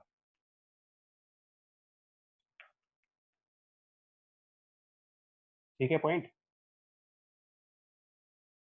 Yes sir. Yes sir. ठीक है ना, सिंपल सा कंसेप्ट, सिंपल सा कंसेप्ट। अब इसके बाद हम डबल लेंसेज का एक बार और ये दिखा देते हैं आपको। दो लेंसेज के केस में क्या करेंगे, तो ये लेंस 1 लेंस 2 है, focal length f1 focal length f2। पहले वाले लेंस से मान लो लाइट डेल्टा 1 से डेविएट हुई और दूसरे वाले लेंस से लाइट डेल्टा 2 से डेविएट हो गई। तो नेट डेविएशन फाइंड करने के लिए आप लगा सकते हो, क्योंकि ये डेविएशन अपोजिट डायरेक्शन में हो रहे हैं, तो डेल्टा 1 माइनस डेल्टा 2। अगर लेंस 1 पर लाइट h1 डिस्टेंस पे आई हो और लेंस 2 पर सेम लाइट h2 डिस्टेंस पे गई हो, मान लो ये, तो अभी पीछे पर कंसेप्ट पढ़ा, एक को हम h1/f1 कर देंगे और एक को हम h2 डिवाइडेड बाई f2 कर देंगे। और पहले वाले लेंस के बाद जिस पॉइंट पर रे जा रही है, ये पहले लेंस का फोकल लेंथ f1 है। अब यहाँ पर ना दो ट्रायंगल्स बन रहे हैं जो सिमिलर ट्रायंगल्स है। एक ये h1 वाला, ध्यान देना, एक ये ट्रायंगल h1 वाला और एक ये ट्रायंगल जो h2 वाली साइड पर बन रहा है।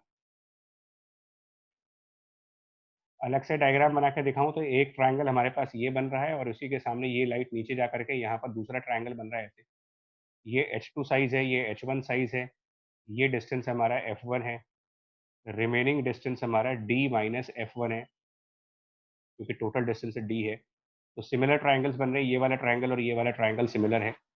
तो आप ये भी कह सकते हो कि h1/h2 is equal to f1 divided by d minus f1। यहाँ से h2 की वैल्यू निकालेंगे,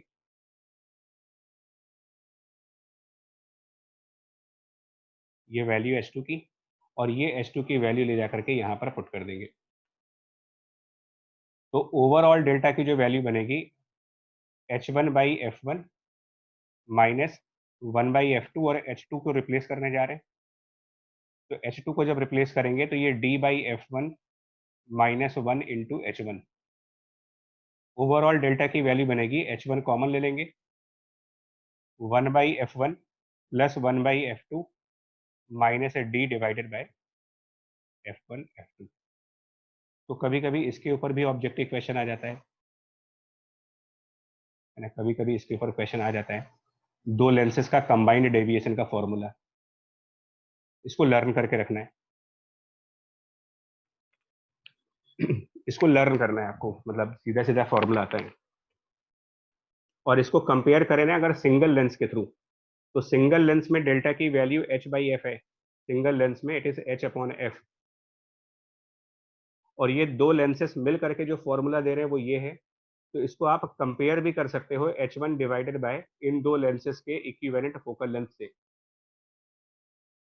और यहाँ से 1/f इक्विवेलेंट बन के आता है 1/f1 plus 1/f2 minus d divided by f1 f2। ये दो लेंसेस की इक्विवेलेंट फोकल लेंथ है जब उनके बीच में सेपरेशन है। लेक्चर के स्टार्टिंग में जो फोकल लेंथ आपको बताई गई थी दो लेंसेस की, वो तब थी जब दोनों लेंसेस कांटेक्ट में थे। ये दो लेंसेस की फोकल लेंथ का इक्विवेलेंट निकालते हैं जब वो दोनों कुछ डिस्टेंस पे रखे गए हैं। 1/f equivalent equals to 1/f1 plus 1/f2 minus d divided by f1 f2।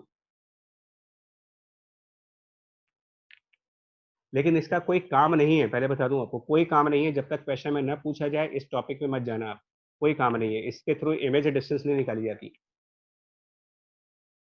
दो लेंसेस अगर सेपरेटेड हैं तो उसमें इमेज निकालने के लिए प्रीवियस लेक्चर में आपको बताया गया था कि पहले आप लेंस 1 की इमेज निकालोगे, उसको अगले वाले लेंस के लिए ऑब्जेक्ट मान करके करोगे। प्रॉब्लम क्या है सर कि अगर हम इक्विवेलेंट निकाल भी लेंगे तो हम उस इक्विवेलेंट लेंस की पोजीशन कैसे डिफाइन करेंगे कि वो इक्विवेलेंट लेंस लेंस 1 की प्लेस पर रखना है, लेंस 2 की प्लेस पर रखना है, या इनके बीच में किसी प्लेस पर रखना है मुझे। तो concept of F equivalent image formation के लिए यूज नहीं किया जाएगा। क्लियर कट बता रहे, do not use for image formation. Deviation का क्वेश्चन है तो करो, अदरवाइज इस फॉर्मूले का कोई काम नहीं है, कोई बेकार फॉर्मूला है ये। इमेज फॉर्मेशन का पुराना मेथड रहेगा image by lens 1 object for Lenz 2, वो वाला कंसेप्ट चलाओगे आप। बताएं क्या डाउट पूछ रहे थे। सर अभी तक हम लोगों ने जितने भी क्वेश्चंस करे हैं सर, उसमें हम लोगों ने ये माना है कि रे वन जिस मीडियम में जा रही है उसी मीडियम पे वापस भी आ रही है सर। तो उसके हिसाब से हम लोग ये डिसाइड कर ले रहे थे कि वो डिवाइस है, वो मिरर है। लेकिन सर अगर मीडियम चेंज हो जाएगा तो सर डिवाइस हम लोग क्या कैसे बताएंगे कि मिरर लेंगे या लेंस लेंगे? कैसे चेंज होगा? सिल्वर्ड वाले केस में कह रहे हो कि यहाँ पे कह रहे हो? नहीं सर, मतलब जैसे किसी भी तरीके से ऐसा हो जाए कि ऊपर से जैसे जो इंसिडेंट रे गई वो मान लीजिए नहीं देखो, फिर एयर में बच्चा है सुनिए, बच्चा सुनिए, ये जो भी आप पूछ रहे हो ना, ये सिर्फ एक न्यूमेरिकल वाइज ही हो सकता है, क्योंकि इसको हम मतलब फिर तो एक सब्जेक्टिव अप्रोच ही बचती है। देखिए ये जो हम लोग पढ़ाते हैं ना, या जो फॉर्मूले आपको बताते हैं, ये जो जो भी सिचुएशन आपके सामने मैं दे रहा हूँ, इन्हीं को फॉर्मूले में कन्वर्ट कर सकते हो। अब जैसे हम लोग क्या कहना चाह रहे हैं, अब मेरे ख्याल से आप ये कहना चाह रहे हो कि भाई ऊपर का मीडियम म्यू 1, नीचे का मीडियम म्यू 2, तो कहानी बदल गई पूरी। तो यहाँ पर कोई भी इक्वेशन काम नहीं करेगी, वहां पर क्वेश्चन को आप बेसिक लेवल से refraction at first surface, refraction at second surface वाली थ्योरी लगा करके चलना पड़ेगा। और नहीं आता, आप निश्चिंत रहिए, ये इतने सारे मतलब ऐसा थोड़ी होता है कि हर तरफ अलग अलग मीडियम करके हम क्वेश्चन दे दें, क्योंकि रियल लाइफ में ऐसा कहाँ होता है कि आप 4 जगह 4 मीडियम होंगे। जो हम फिजिक्स पढ़ते हैं वो तो रियल लाइफ की ही पढ़ते हो ना। तो रियल लाइफ में ऐसा कहाँ होता है, मतलब कितनी बार हमारी लाइफ में बचपन से लेके आज तक कितनी बार आपके सामने ऐसा हुआ कि जहां आप देख रहे हो वहां पर मीडियम 4-5 रंग के हों, 4-5 टाइप के मीडियम रखे गए हों। नहीं सर, मैं 4-5 की बात नहीं कर रहा था सर। एक्चुअली जो हम लोग स्टार्टिंग में जो हम लोग कर रहे थे, इसमें सिल्वर्ड लेंस था और मान लीजिए उसको आधे में पानी मतलब आधे पानी में डुबो दिया, आधे पानी में। सर तो जो हाफ सरफेस है वो वाला म्यू 1 हो जाएगा, नीचे वाला म्यू 2 हो जाएगा। तो हम लोग सर जिसमें अभी कंबाइंड जो डिवाइस ले रहे थे वो हम लोग एक एज अ कन्वर्जिंग मिरर ले रहे थे। इसकी बात कर रहे हो ना आप? इसी की बात कर रहे हो? Yes sir, yes sir, yes sir. तो इसमें क्या कह रहे हो, कहाँ पर मीडियम है? सर जैसे एयर ऊपर से है और नीचे अगर हाफ अगर हम लोग ने हाफ इसको वाटर में डिप कर दिया करेंगे तो जो करेंगे हमारा करेंगे, एक मिनट। लेंस हाफ ऑफ करने वाला कंसेप्ट जो है ना, वो भी डिस्कस होना है। मैं दिखा दे रहा हूँ, अभी नहीं हो पाएगा, लेकिन वो कंसेप्ट यहाँ पर है कि लेंस हाफ ऑफ करने से क्या होता है। स्प्लिटिंग ऑफ लेंस का टॉपिक है, वो एक सेपरेट डिस्कशन है। इसमें डिस्कस करेंगे कि ऊपर कुछ और मीडियम, नीचे कुछ और मीडियम, ओके सर। है ना। थोड़ा सा टाइम लगेगा, बस ये कंक्लूड करने दे।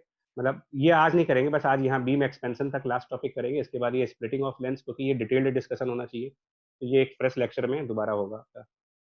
अभी आज तो बस यहीं पर है, ये जो कंसेप्ट है कि इक्विवेलेंट फोकल लेंथ और ये चीज। और लास्ट बीम एक्सपेंशन का एक टॉपिक है, बड़ा आसान सा टॉपिक है ये। इसमें इंसिडेंट बीम भेजी गई है जिसका डायमीटर ए है, और दूसरे वाले लेंस के बाद जब वो लाइट निकलती है तो वो एक्सपैंड हो चुकी है, मतलब बीम का डायमीटर बढ़ चुका है, बी हो चुका है। तो आपको ना बी और ए का रिलेशन बताना है।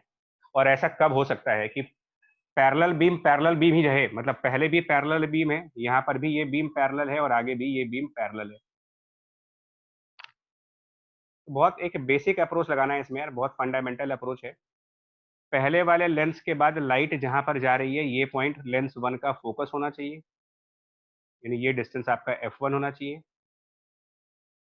और फिर रिवर्सिबिलिटी का कंसेप्ट लगाओ कि सेकंड लेंस पर अगर ये रे बाद में पैरेलल हो रही है, तो कंसेप्ट ऑफ रिवर्सिबिलिटी के हिसाब से यही पॉइंट सेकंड लेंस का भी फोकस होना चाहिए। मतलब हम ये कंसेप्ट लगा रहे हैं कि अगर इन्फिनिटी से कोई रे आती है तो वो फोकस पे जाके कन्वर्ज होती है, ये कंसेप्ट लगाते हो। और इसी का एक दूसरा कंसेप्ट ये लगाते हो कि अगर फोकस से रे निकलेगी, रिवर्सिबिलिटी कंसेप्ट, तो वो इन्फिनिटी पे चली जाएगी। तो पहले के लिए इन्फिनिटी से आ करके फोकस पर गए और दूसरे के लिए फोकस से जा करके वापस इन्फिनिटी पे चले गए। बाकी यहाँ पर एक ट्रायंगल बना और एक ट्रायंगल यहाँ पर बना, इनकी सिमिलरिटी यूज कर लो, इन दो ट्रायंगल्स की सिमिलरिटी। सेपरेट फिगर में बता देते हैं आपको। तो दो ट्रायंगल्स ऐसे बन गए, एक ये ट्रायंगल बनेगा, एक इसके अपोजिट में ट्रायंगल बन जाएगा। लेफ्ट वाले ट्रायंगल में डायमीटर ए है और राइट वाले ट्रायंगल में डायमीटर बी है। लेफ्ट वाले ट्रायंगल में ये डिस्टेंस हमारा f1 है और राइट वाले ट्रायंगल में ये डिस्टेंस हमारा f2। तो सिंपल से मेरे ख्याल से सिमिलरिटी ऑफ ट्रायंगल यूज करेंगे तो b divided by a will be equals to f2 divided by f1 हो जाएगा सिमिलरिटी ऑफ ट्रायंगल के थ्रू। Yes sir. ये सब बहुत छोटे छोटे टॉपिक्स हैं, इसलिए इसको खत्म कर दे रहे हैं। सिमिलर ट्रायंगल प्रॉपर्टी लगाइए। और उसके बाद इंटेंसिटी क्या होगी? अगर इंसिडेंट बीम की इंटेंसिटी आई है तो इमर्जेंट बीम की इंटेंसिटी आई डैश में क्या रिलेशन होगा? तो यहाँ पर इंसिडेंट पावर एज्यूम कर रहे हैं कि पावर जितनी इंसिडेंट होगी उतनी ही पावर इमर्ज भी होगी, एज्यूमिंग कि ना कोई रिफ्लेक्शन हुआ है ना कोई एब्जॉर्प्शन हुआ है, आइडियल कंडीशन मान रहे हैं।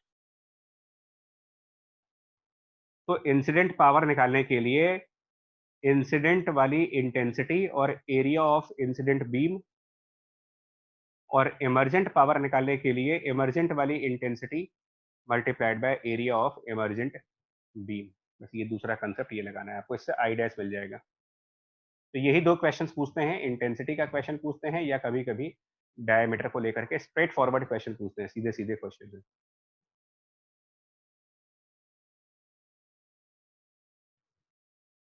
ठीक है जी, क्लियर हो गया ये beam expansion concept? Yes sir. चलिए फिर आज इतना ही रखेंगे, ठीक है ना यार? आज के लिए इतना ही रखेंगे, बाकी अब नेक्स्ट क्लास में डिस्कस करेंगे इसकी।